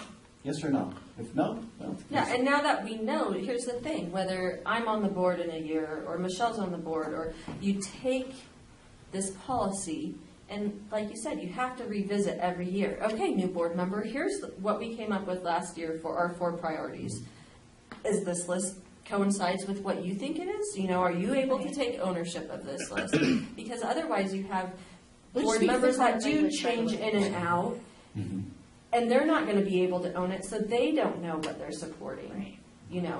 And then, Well, then you could end up with a totally divisive board that's not in agreement on anything and then becomes spiteful. yeah, and if you harmful set the protocols and you set the patterns and you set everything up, the consistency up, just like the consistency that we were looking for with the teachers, that's what I think needs to be one of our priorities on as a board, because if we have that, then it doesn't matter, if one of us steps down and another one sets the role, we know what has to be done to make sure that board member is healthy and understanding and knows what the goals is, and we've talked about it, and that has to be something which gets off topic, but ties into where we are now. It has to be the health of the board here too, and then it doesn't matter which 5 people are on the board because the protocols and everything's already there. It's set up. It's established. Right. Good. Well, let me ask again, what needs to be done with this list so that we could get consensus on the list? Has anything changed for you, Michelle, through the discussion? I mean, it sounds like that's already the priority. From what I've been hearing, is that's what we're already doing. Attracting and keeping. Correct. Attracting and maintaining qualified staff. Right. Correct. But in the furtherance, I'll just keep pointing to it, in my view, in the furtherance of student learning. Right. Because so. It's a means to the end. Right. So he's saying as far as setting it up as priorities, not looking at dollars signs on any of these. Right. Right. Yes. So disassociating these from the money wise would That's still gonna C be my be number your number one. one. It's still gonna be my number one pick, whether it's about money or not. But does it seem to anybody, and I'm just going to ask the question, student learning, if student learning was number one, and then the other three were A, B, and C, Of in the student. support of student learning, I Right. mean, in my mind's eye, it seems like it's one priority. It's one priority. Well, then, with those in a way that, maybe subsections. what you're saying is that, this would become number one. A, B, And then, C. Right. bullets, I agree. Yeah. I mean, we all want the same goal, I Yeah. think. Right. Ultimately, the goal is A, number Right. one. Student A. learning, and then you've got student And then how you go well-being, about it. Right. And attracting, and- and consistency. so to get to that goal, we will do the following. We will promote, there's a mission statement right there. Yeah, so. that I was trying to make it all Well, into not- one sentence and going, okay, that's really doable, but it's not my place to Right, say if that. that's what your mission statement is. Johnstonville School priority is student learning and will be achieved by, Yeah. It's a mission statement. It's going to be comprised of, yeah, well, that's how you do it right there. we do it this way. Yes.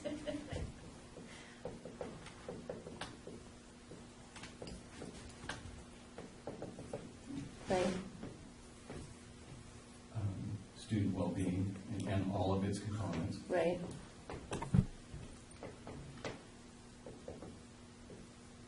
And so with, And then common language. and then consistency.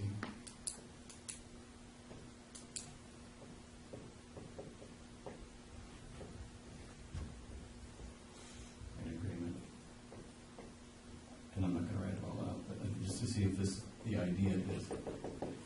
And then, I don't even know. student learning and maintenance. Right. it really is, I mean, that's, I don't even. It has to be there, Jim. It does, according to LCAP, because if it's not making the list at all, then when they go to decide, Yes. where they're spending If we money don't- on, we if won't we get And how any come for we're not maintenance. shoveling all the snow on the Yeah, why is parking lot this why year? We is can't the walk to the toilet louder and classroom then, yeah, if you Right, don't, which I mean- becomes the student well-being problem. which, like I said, in a school, there's two things. There's the bodies, Mhm. which are all Bodies encompassed and in number buildings. one, and Bodies and there's buildings. buildings. You got it. Right. You I know, like it. I like it. yeah. Would that work for you, Michelle? Or- Yeah, I'm good with that. Okay. So because these are all things that we need to focus on in order to attain Yes. this. Yes. And this is still on the list of the priorities. Yeah, and I mean, I don't want you guys to get me wrong. I'm not ignorant enough to think that, well, I mean, it sounds like that somewhat, but I mean, just because that's important to me, I don't think student well-being is any less important. I mean, I think it's your own personality and your own, how you view the world, what's important. Some people are touchy-feely, some people are, more, Don't touch me. right. Right. Tactile driven or whatever, more, okay, I'm okay with that. That's all part of why we're different. So, I mean, when you group it like that, I know it doesn't seem that different, but in my mind, it's different to me. And I can live with that. I mean, It sounds like we've got priorities. That's exciting. Okay, so now do we check Yeah. on thumbs again? I'm okay with it. My only problem, okay, I'm gonna go sideways. Okay. Don't go sideways. Hang on. Well, he gave me all three. I know, I My just- only problem is the dollars and cents.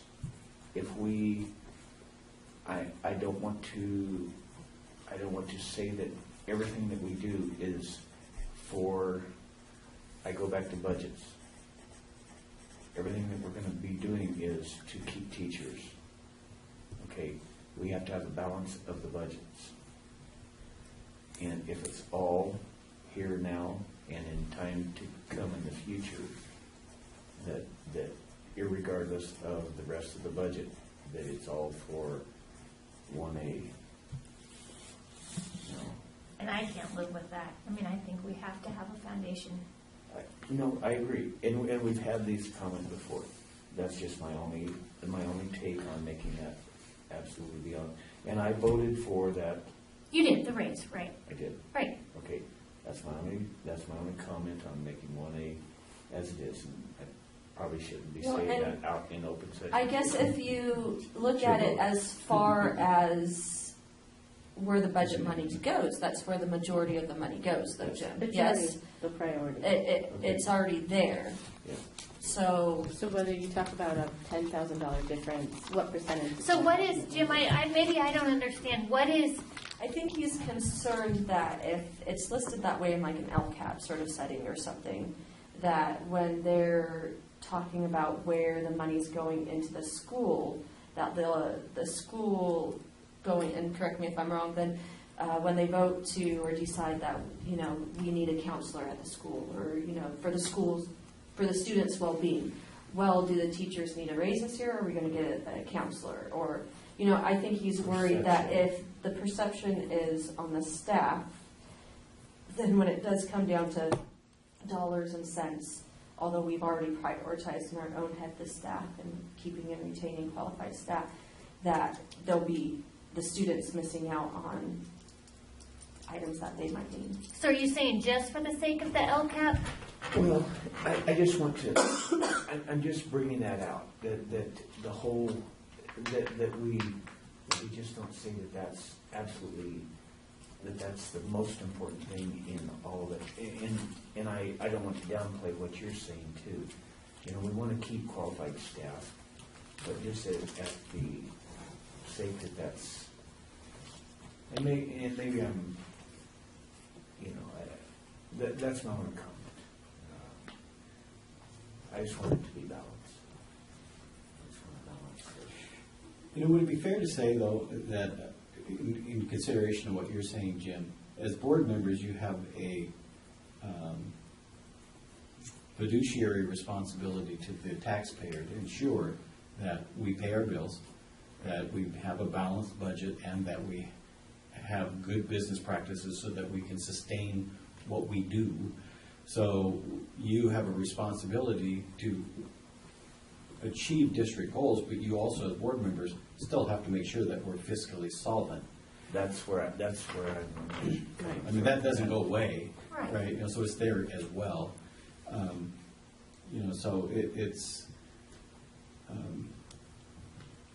you know, it seems to me that Michelle's concern about attracting and retaining qualified staff remains always, has got to remain high, because if we don't maintain that, it's going to jeopardize our ability to attain or to meet our goal of student learning. But if we can't pay the bills and we have to lay everybody off, or all of our classified staff, and have 50 kids in a classroom, and, you know, because we can only afford 6 teachers instead of 9, we certainly will not achieve student Yeah, learning. that's So a we're always lose-lose playing too. balance. Right. So it's a balancing act. And I mean, in my head, those three things are so interwoven. It really doesn't matter. It's almost like looking at a sphere. Which side is truly up? Yeah. So if in Michelle's head, it makes you know, if there was, you know, part of the ball marked yellow, and she's like, I need the yellow side up. In my head, I'm like, a sphere is a sphere. Go ahead and put the yellow side up.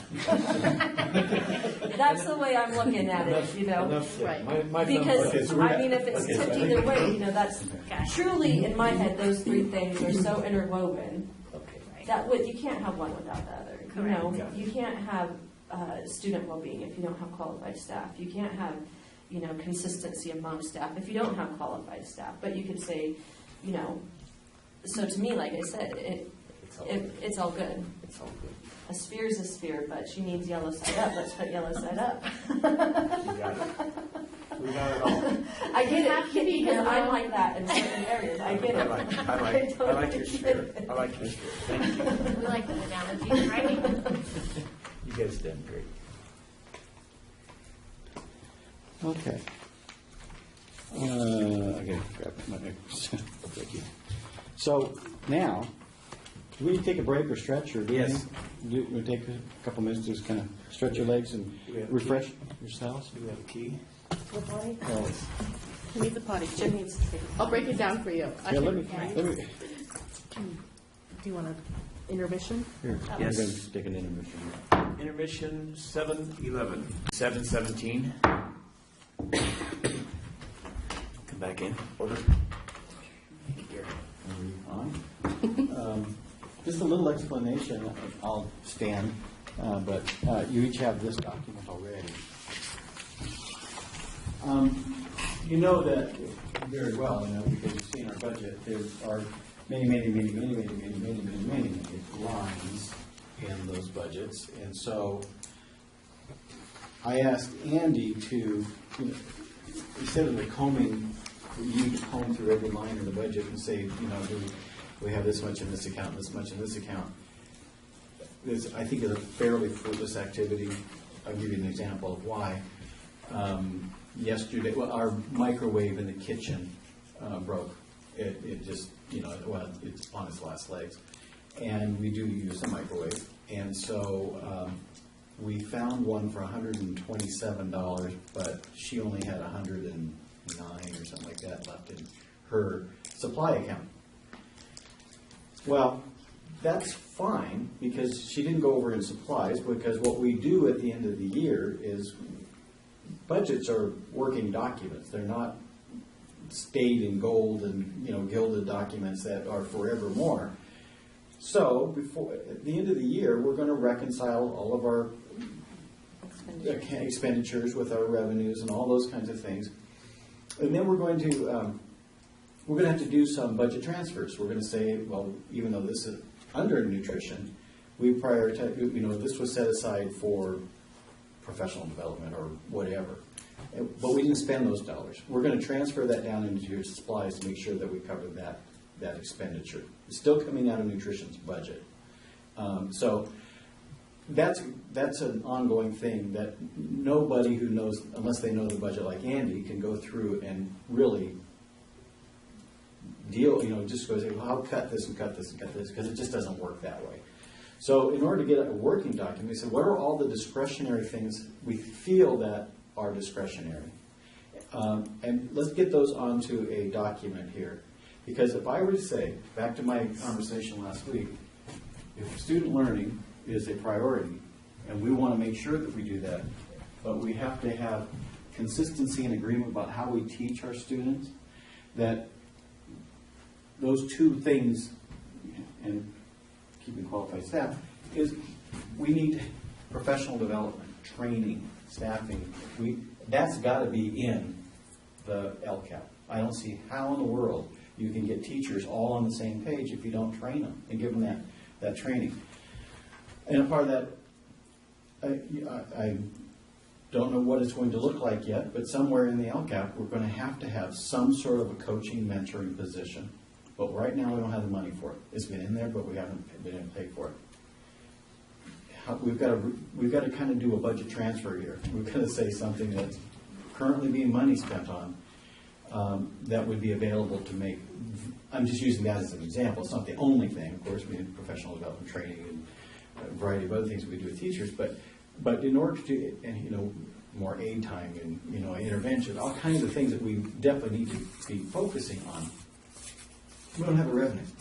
But if you were to say right now, just to hire a coach, if you did a full-time coach, I'm not saying that's really what it's going to look like, but if we did, on teaching ranks, by the time you have fixed costs, all the benefits that go along with the position, and if you hired somebody at step 9 or 10 instead of hiring somebody who just got their credential, you're probably going to be looking at about a $90,000 expenditure to have that cost. There's just no way around it. I mean, to have that position there. So right now, remember, we're not putting anything in deferred maintenance. We're not, so we've got to figure out how to do maintenance. We are going to seal that front parking lot, but that's going to take, I don't know, I can't remember, $18,000 or something like that. And that's just going to eat away at deferred maintenance. So we're going to have to somehow or other manage how we're going to get money put back into deferred maintenance. But all of these things are clear now that what our priorities are, we've got to be able to go back through this and say, what are things on here now that don't match that? Now, I'll let you know that we have also identified potential cuts in staffing. I think that's a generic item in here. It's the last item. Reduced non-classroom staffing costs, and we have about $17,000 or nearly $18,000 in cuts. It's not the biggest item on here, frankly. But we didn't want you, as a board, to have to sit here and talk about, oh, well, we could reduce this position, because in a school like this, a position means a person by name. So we may be talking about a position, but we're talking about a person, and I didn't want you to have to do that in a public meeting. And so I would not, just looking at this kind of directions here in this document, reducing non-classroom staffing costs, that $17,600, I don't think you have to worry about that. Just don't even, just kind of take that, or you can ignore that. So starting at the top of this list, reduce intervention computer programs. We use a number of computer programs that are, iReady or Lexia or all kinds of iStation, all these different kind of programs that they're listed on the second page if you wanted to see them. Right. We think we can pare that down substantially, but that I'll work with the teachers on doing. So that's what that's about. I have to put on eliminate the music program. I'm not saying this, I'm recommending it. I'm just saying that's not up to me to decide, but there's that cost. We do have 2 counselors at our school. We have we spend $15,000, but that pays for one person to be doing some special ed counseling, who is Melissa Brown, and then general ed counseling, and that is a therapist, Julia Branch. Julia Branch. Yeah, I couldn't find. And so we're that's an expenditure. Board stipends, I honestly don't know what they are, so you probably know what they are, but it's up to you. The big one here is reduce unrestricted supply service budget. We actually think that's doable, but that's a big ticket right there. Where you break that, what is it exactly? Andy can tell you a little bit more. Is that on the 4th page or 3rd page, Andy, or not? So when I'm looking at my multi-year projections, what I do is I look at, okay, what is my current year supply budget? So current year supply budget is $264,000. And so I say, okay, well then chances are, other than a few big ticket items, obviously, for supplies, I reduced out the Prop 39 expenditures of $77,000, and I got to a new number. What I didn't back out were the additional costs for textbooks, because expenditure, not as much supply side, but expenditures tend to increase year over year. The cost of goods increases.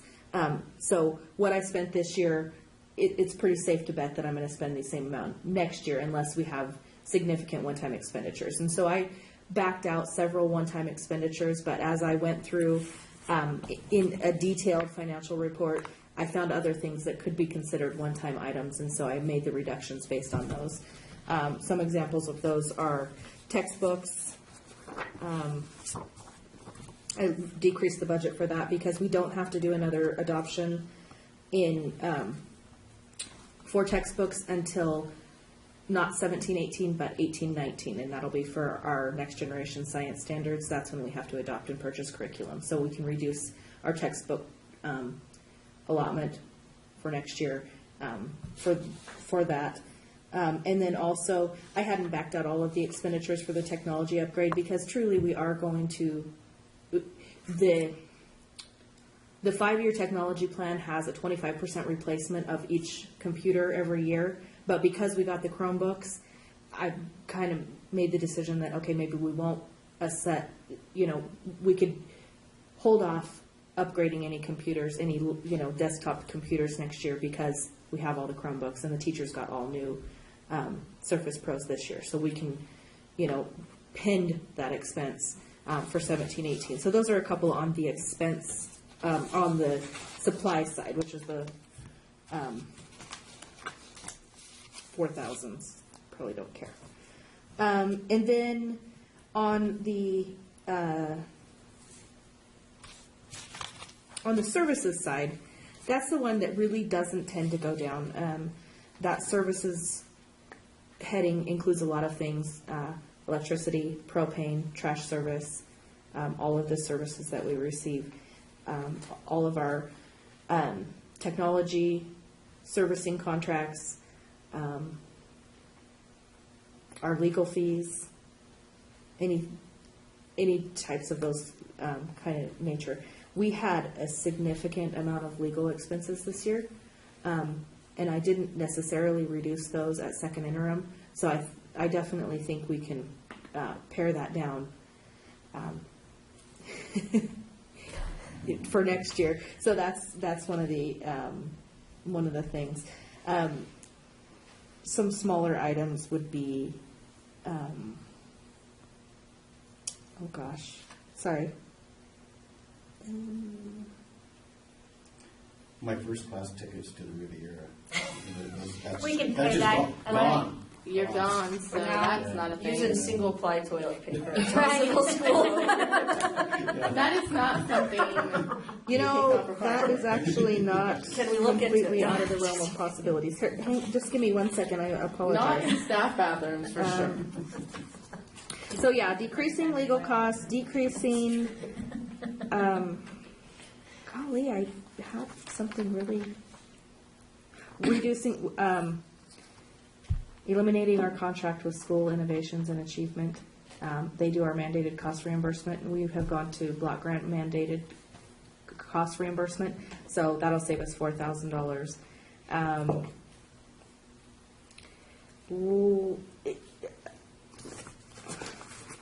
I apologize, I don't have better That's okay. I detail think we for have you. a better But, understanding of what it is. but they're very clear expenditures that we made in the current year, and so that's not just a number I threw together, even though it kind of sounds like it.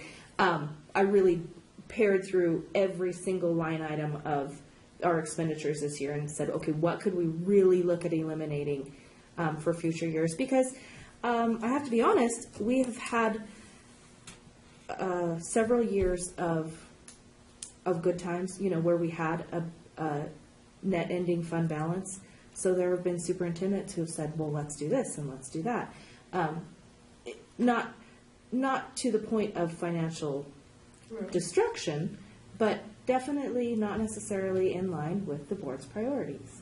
So it's really exciting that the board is going to have priorities. So that's that. Perfect, thank you. Custodial subs, I think, speaks for itself. Reducing maintenance, additional pay subs. I don't know that we've ever used. So that's like if a custodian calls in sick, correct? The custodial subs is the maintenance, is additional pay and subs. Was that because of lawn mowing? Yeah. Yeah, that's what I thought. Not go there. Yeah.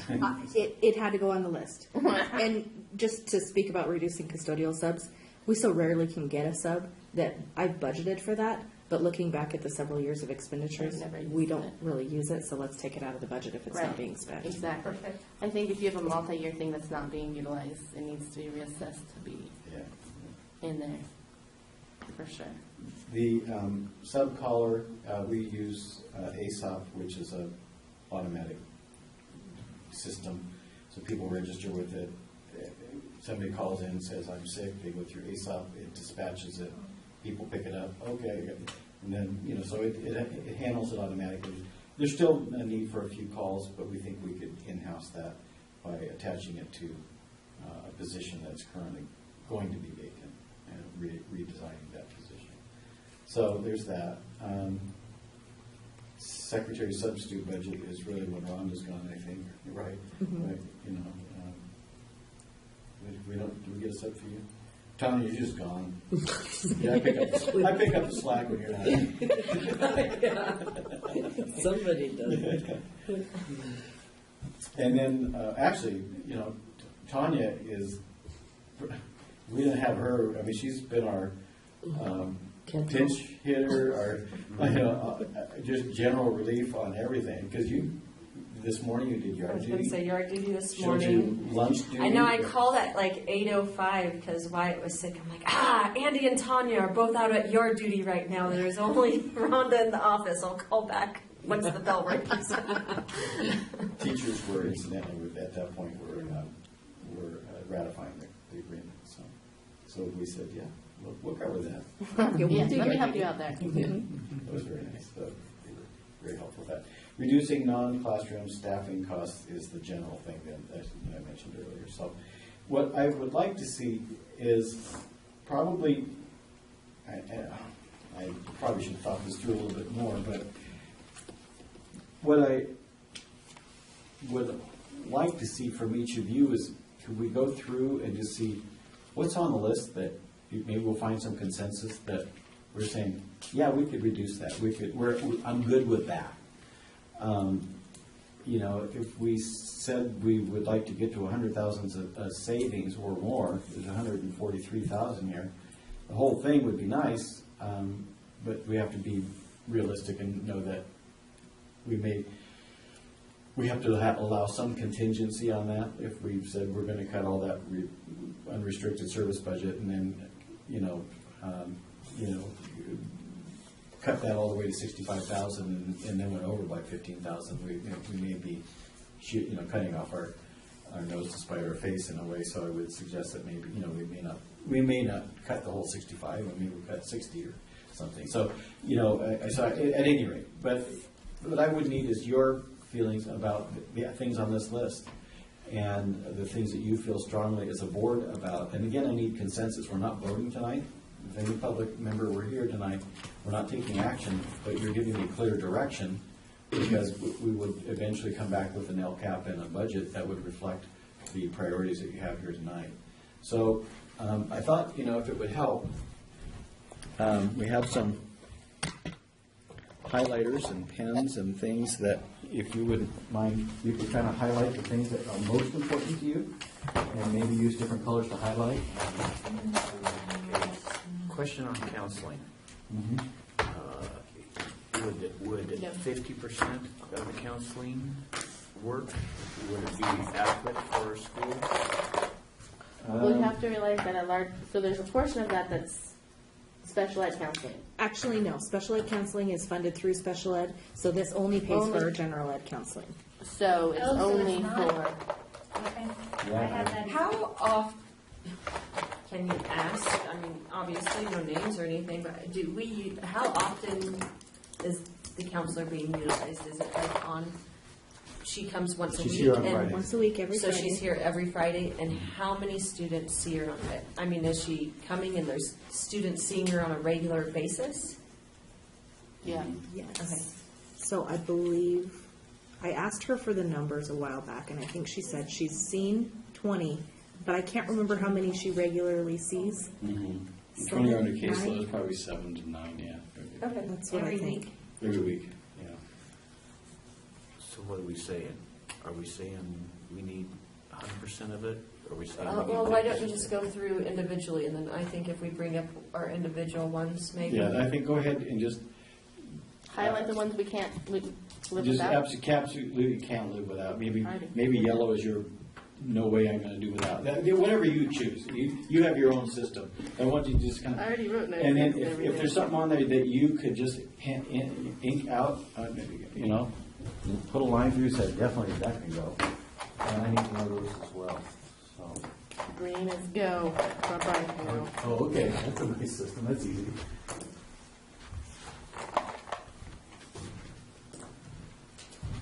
Probably should have used red pens. Right? Yeah, I was saying, I I was like thinking that. just cross out whatever you don't want. Cross it out. Cross, put a big X through the whole thing. But there might be some discretion on, some things that people have questions on.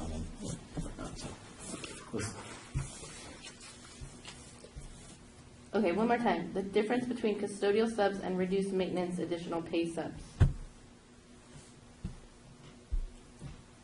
What? The reduced maintenance additional pay is the lawn mowing. The subs is the subs. Let's just be real. Okay. I'll break it Thank you. down. Thank you. Yeah, the weekend lawn mowing. Weekend lawn mowing. Yeah. You can.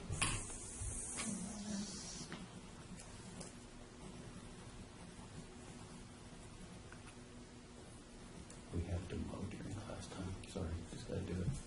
Really? Yes.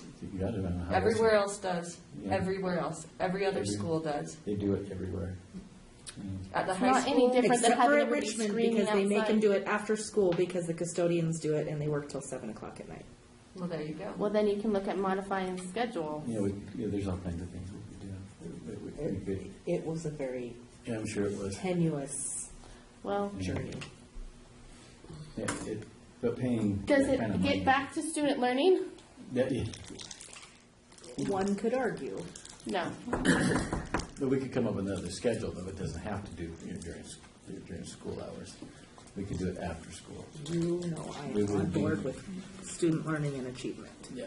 Yeah, totally.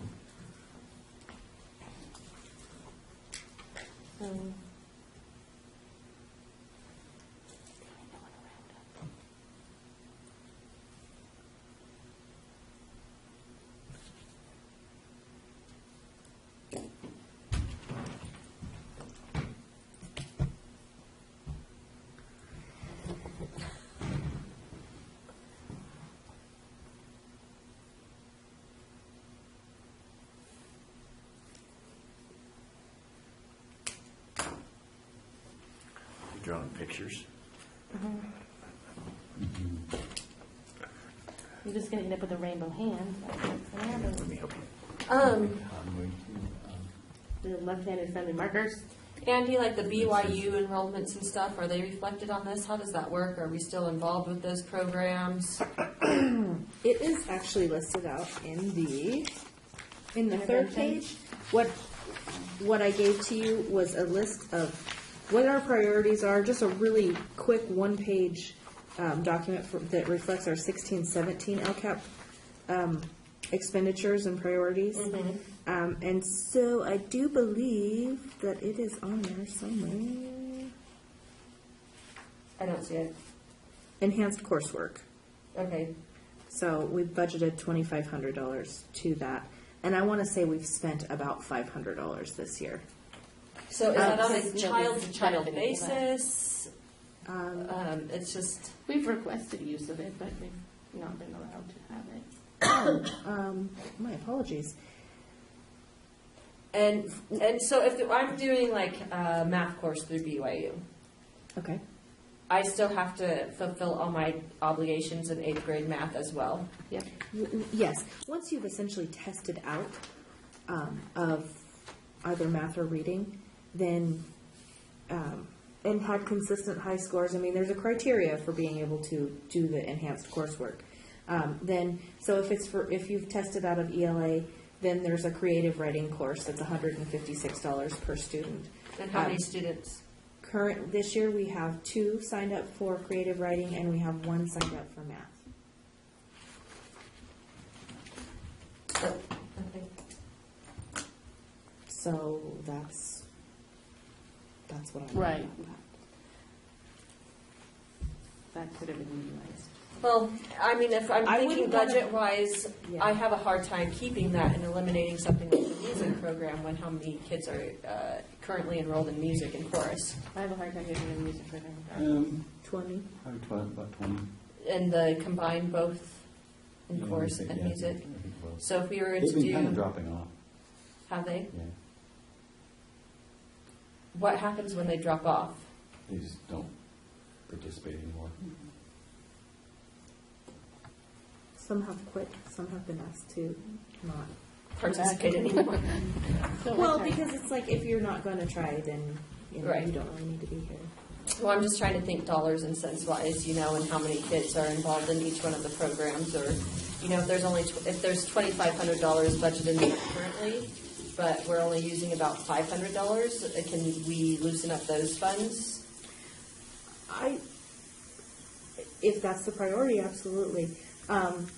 This year, the participation hasn't been as robust. Last year, we had about 10 students, and so it was an actual cost of $2,500. Did quite a few of those drop off though too? I thought quite a few of those quit the BYU courses. Not to my knowledge. So is there still someone that's mentoring and directing that program? It's very much an independent study, so they spend the time during, like, if it's for creative writing, they spend their time where everyone else is doing SFA Right. doing that, but it's very much independent work. Right, but do we have a faculty member that is facilitating that? We do not. We my child did not have a high success rate with the BYU. And no, he didn't finish. And there was just no support.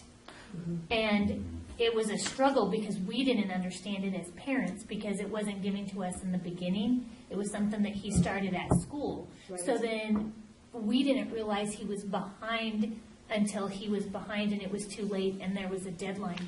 So it was kind of a waste of, I feel horrible as a parent. It was like a waste of time for him to not even get to complete that course. Well, and I've heard other parents say, well, if they're having to fulfill all of their math obligations or all of their writing obligations in school anyways, what's the point of doing this when you still have to do this? Like if you were getting... Yeah. He didn't have to do his regular classroom, but he got to do BYU math. Right, and but there's also been kids this year who have expressed interest in doing it, who haven't been given the ability But to. it was a waste of time. I know, I think it's not Too being specifically. utilized. Well, and unless they have somebody that can help them and guide them. Yeah, and to it's me, like- that's almost That like the a other gate students who program where have gotten it's that, No, I don't think it was. who have been managed very enrolled have properly. advocated heavily for their children to have that opportunity.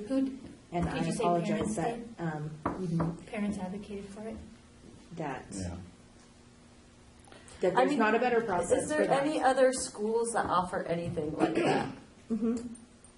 There's, the county office presented some information on fuel education. We haven't utilized that just because we've used BYU. And I know how to sign up for it. I haven't gotten any additional information on fuel education, but it is something that's offered because there are advanced kids who, have maybe been going into a higher class for math every year, and then by 8th grade, there's, they've learned all the content, so they need something additional to fill their time. And especially with SFA, we've had kids who've been in Edge 8 for 3 years, and then Does it count for their high school credit? No, You I can't mean, count it in the so 2+2. you don't gain any course credit for it. We're probably getting a little off topic. Sorry, Right. sorry. Yeah, probably. Just say. Sorry, thank you. It is agendized. Good job. Get back to this. Good job. So, does everybody need more time with this? Okay, so I wonder, since I have that all written down, I think maybe I'll just use the whiteboard. Do you have good notes on anything? Yeah, I do too.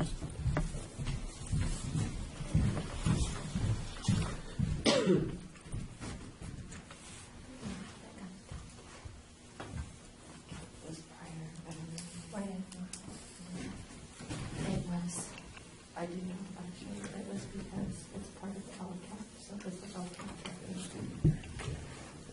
Right? And you have a plan for that.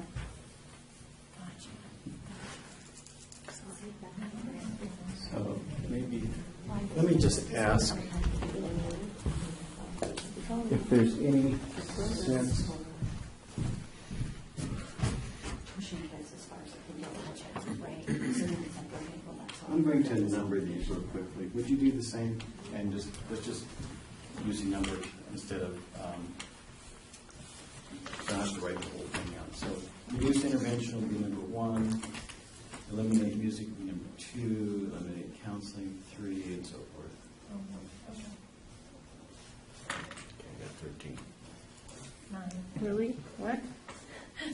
10. You're supposed to be our fiscal guy. I Well, and we don't, remember the reduce the non-classifications we're not addressing, right? I thought I'd throw a little curve at you. Dr. McIntyre, is that correct? I'm sorry, Michelle. We're not You went under using the- the non-classroom Yeah, number staffing, 10. correct? Okay, Yeah. You can put a number by it, but we're probably not going to discuss it. okay. So let me just, let me just do it this way. Can I ask a quick question? Sure. So, we have this possible cuts, and you've identified this total potential cost savings. But do we really have a target number we're trying to get to? I mean, you mentioned 100,000, but what would really be? I mean, do we need kind of a bottom line of how much we need to really save? For deficit spending, how much? 150,000. So we need all of this. Okay, well that's not bad. Thank you. Not necessarily. Not He said, never necessarily. mind. Because I was super at like Not 80. necessarily. Oh, boy. Okay. Okay, I don't want to ask the question. So let me, does anybody have? Just like all those. As it stands, is it a yes? Is it, does anybody say, I absolutely cannot reduce number one? I'm trying to think of the best way of asking this. No, I think I number think it needs one, to be modified. yeah, Yeah. I think it's gotten out of control Mhm. a little bit. There's so many programs, and if we're going back to the board priorities and consistency, then through kindergarten through eighth, it should be the same programs. We shouldn't be introducing. And I know willy-nilly- there's some that we don't utilize. I think it goes back to the teachers and say, we want to cut about, if we told you teachers that we want 8,000 cut off of this, because I just came up with a figure on mine. Or if the What would you come teachers back with us? came up with a number that they could do, you know, Right. the teachers Well, have they're to gonna be know the which one. program. Right. I think there's going to be a portion of that can clearly be cut off, but I don't think we're the people that can say this is Right. the dollar amount. We need to know what they utilize. Let me see what okay It needs to modified. cut, Yeah. I think it needs to be scaled or pared down a little bit. Modified somehow. or help it, yeah. Let me do Modified. this. I'll put eliminated or reduced. Okay to Well, not- reduce. Yes. Yeah. Okay, gonna reduce. Good. Yes. Number 2, eliminate music program. No. You don't want to see it go. I'm not there yet either. Mm-mm. Remains. Modification, question mark. That's what I said. I don't know what it entails if we could modify it in any way. Around 3? It's a take it or leave it kind of program, because if Johnstonville doesn't take the daily slot from 12:50 to 1:50, Oh, somebody then else another will. school will need to take that slot. So it's not like we could say, oh, we only want to do it one day a week. Oh, gotcha. So it's, Okay. Is it, oh no, never mind. Already answered. Move on. Eliminate counseling. No. No.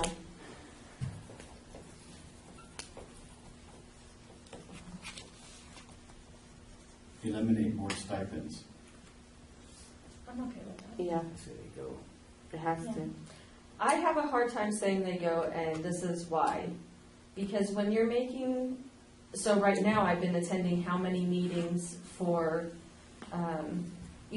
salary meetings and stuff. I'm sorry, I've attended probably like 6 to 8 additional meetings besides you guys fulfilling my member as a board obligation, not even coming down and just visiting the school or anything. Right. If I'm not getting that stipend, then I'm saying I'm not going to do that because I'm really finding the time to do that.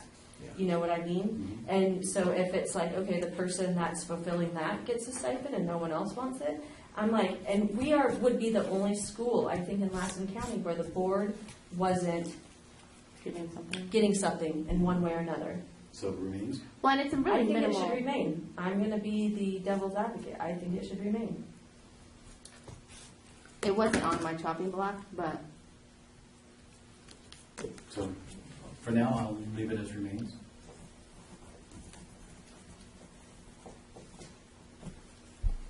Incidentally, just along that line, Risa and I actually talked about at some point a while back, and I think Jim and I might have maybe talked about it as well, but we really do need to think about a board professional development training, boardsmanship, participation at CSBA convention, things of that nature. So we probably do need to build that into the budget. Number 5, reduce unrestricted supply service budget. yes. Yes. Like you said, fiscally responsible, we'll probably need to leave a portion of that in there just so we're not left holding the bag if something were to come up, but I trust Andy's numbers, so if she But also says, realistically too, if the 65 could completely be gone, and you can look at that working budget and say, okay, well, we did end up with this expenditure that we didn't know, we could move it around in the budget somewhere to cover it. So I think you probably could look at the whole 65. Okay. Let's just say, we've got to keep track of what we're cutting here, 65. And what, on number 1, good with 10,000 tax? I threw out 8 just to throw out 8. Does Andy or Tanya, do you guys know which ones? I mean, would even be Like what the teachers use the most, we don't, the map? I That's just know one I'm that not as familiar with. MAP is the most aligned with the, That's the most important. Right. yeah, with the state testing. and that's We the don't most use- testing, right? So what this list shows is all of the highlighted, all the grayed out ones would be eliminated, and we would keep MAP and then replace all of the other programs with iReady.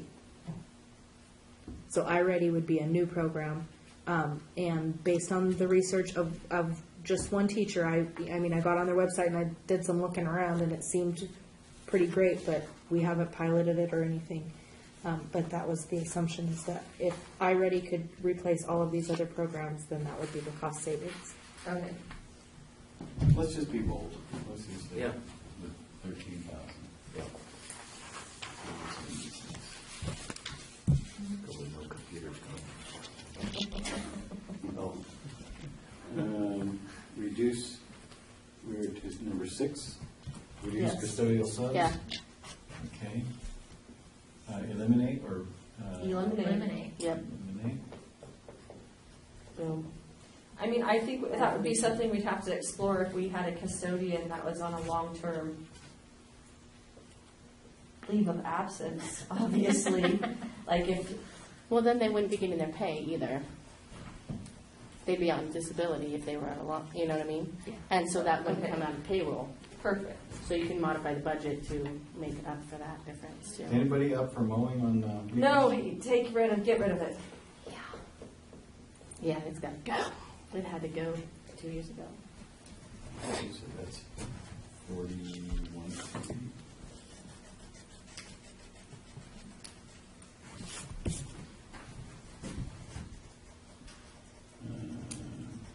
Eliminate sub-collar. Yeah. That's what you're recommending, right? Yep. It's not, okay, as long as you're recommending it. We think we can pull this off. If we think we can pull it off. Right. I'll just get up there and do it on me. It says Right, the while guy you're leaving in June. Exactly. Can we get that in writing? Come back and help. Take one We have a for little text message to you. Oh, I gotta make some calls. 60. Keep looking at it. Okay. And number, where are we? Reduce secretary sub-budget. Yeah. Sure. Again, I think you could squeak it out somewhere else. Oh, other duties as assigned. Yep. Well, it's pretty much what my PD says. Right? Reduce her there, and reduce. Anybody got a running tally going? 91,197.50. Of course you would. 91, what, I'm sorry. 91,197.50. Oh, you were keeping track of the cents. Let's just say 91,198. I rounded that whole thing up. Nice work, Andy. Well, my phone's just about to die. I'm like, don't die before I get a total. Not yet. Well, that seems realistic. I do need to notify the high school immediately, though, about the music program, because they've been wanting to know. So they want to know if we're in. Yeah. I mean, it's something like farther down the road, I think, if, things kept Right. So, progressively getting worse and not better. I'm being the optimist here. Fiscally as a board, it would be something maybe next year, the year following, we'd have to look at getting rid of. But I have a hard time doing it right now because, I feel like those kids that are in it do get something out of it. so here's my problem, is that I think we are not marketing our school for what we offer that others don't. And our problem ultimately is reduced enrollment.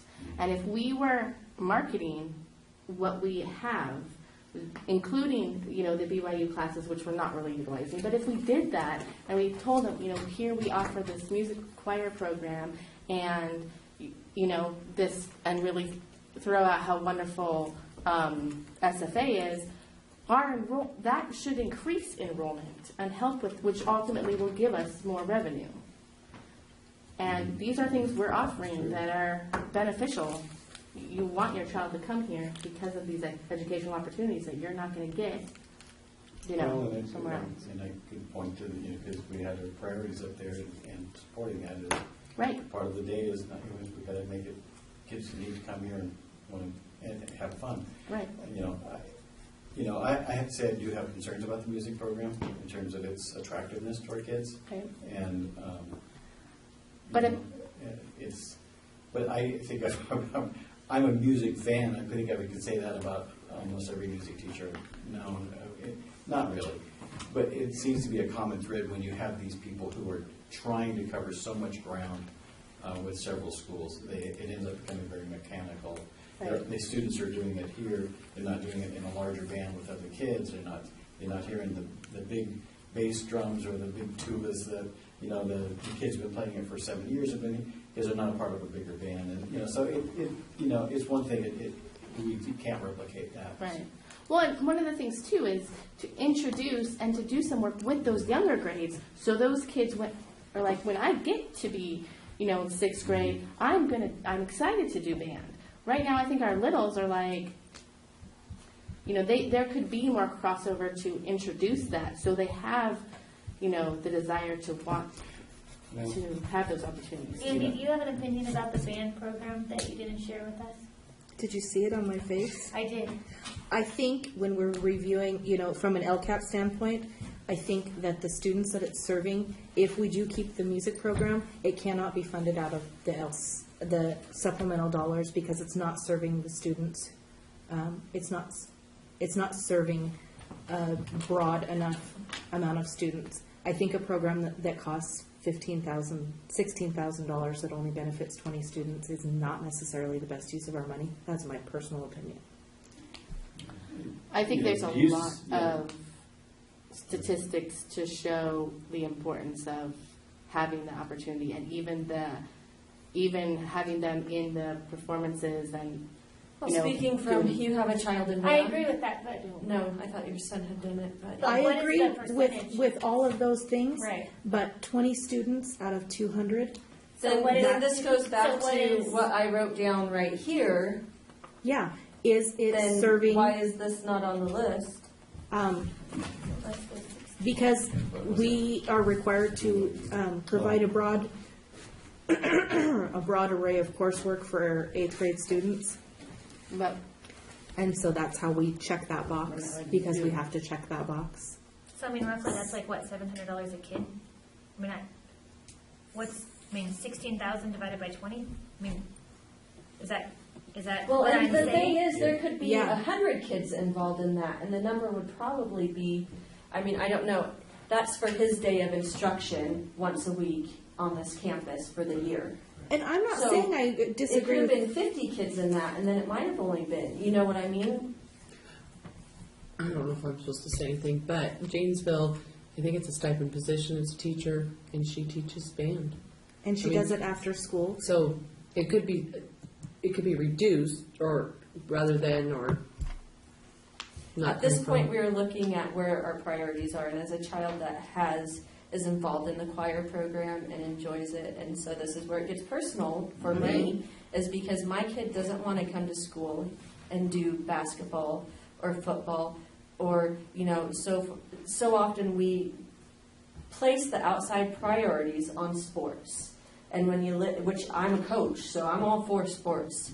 Trust me, I struggle with the fact that my kid would rather sing sometimes than play basketball. That's something I've had to. But what are you giving to the kids? Is there a drama program? Is there anything else at the school where they can be directly involved in?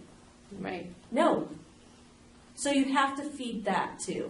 And that's why I'm passionate about it. So if there was drama, if there was other clubs, if there was something else, and maybe, you do have to look at, if there was a teacher, I don't think there's a teacher that's going to take over a music program here. It just happens to be that there's a teacher at Janesville that has a passion for music and wants to do that, I was in band growing up. There's so much you can get for it and that kids can get from it. And I don't think you can look at eliminating the program right now because of the 20 kids, 20 out of 200, that's a pretty good percentage, or the kids that weren't doing it, maybe we have to look at, okay, doing it differently.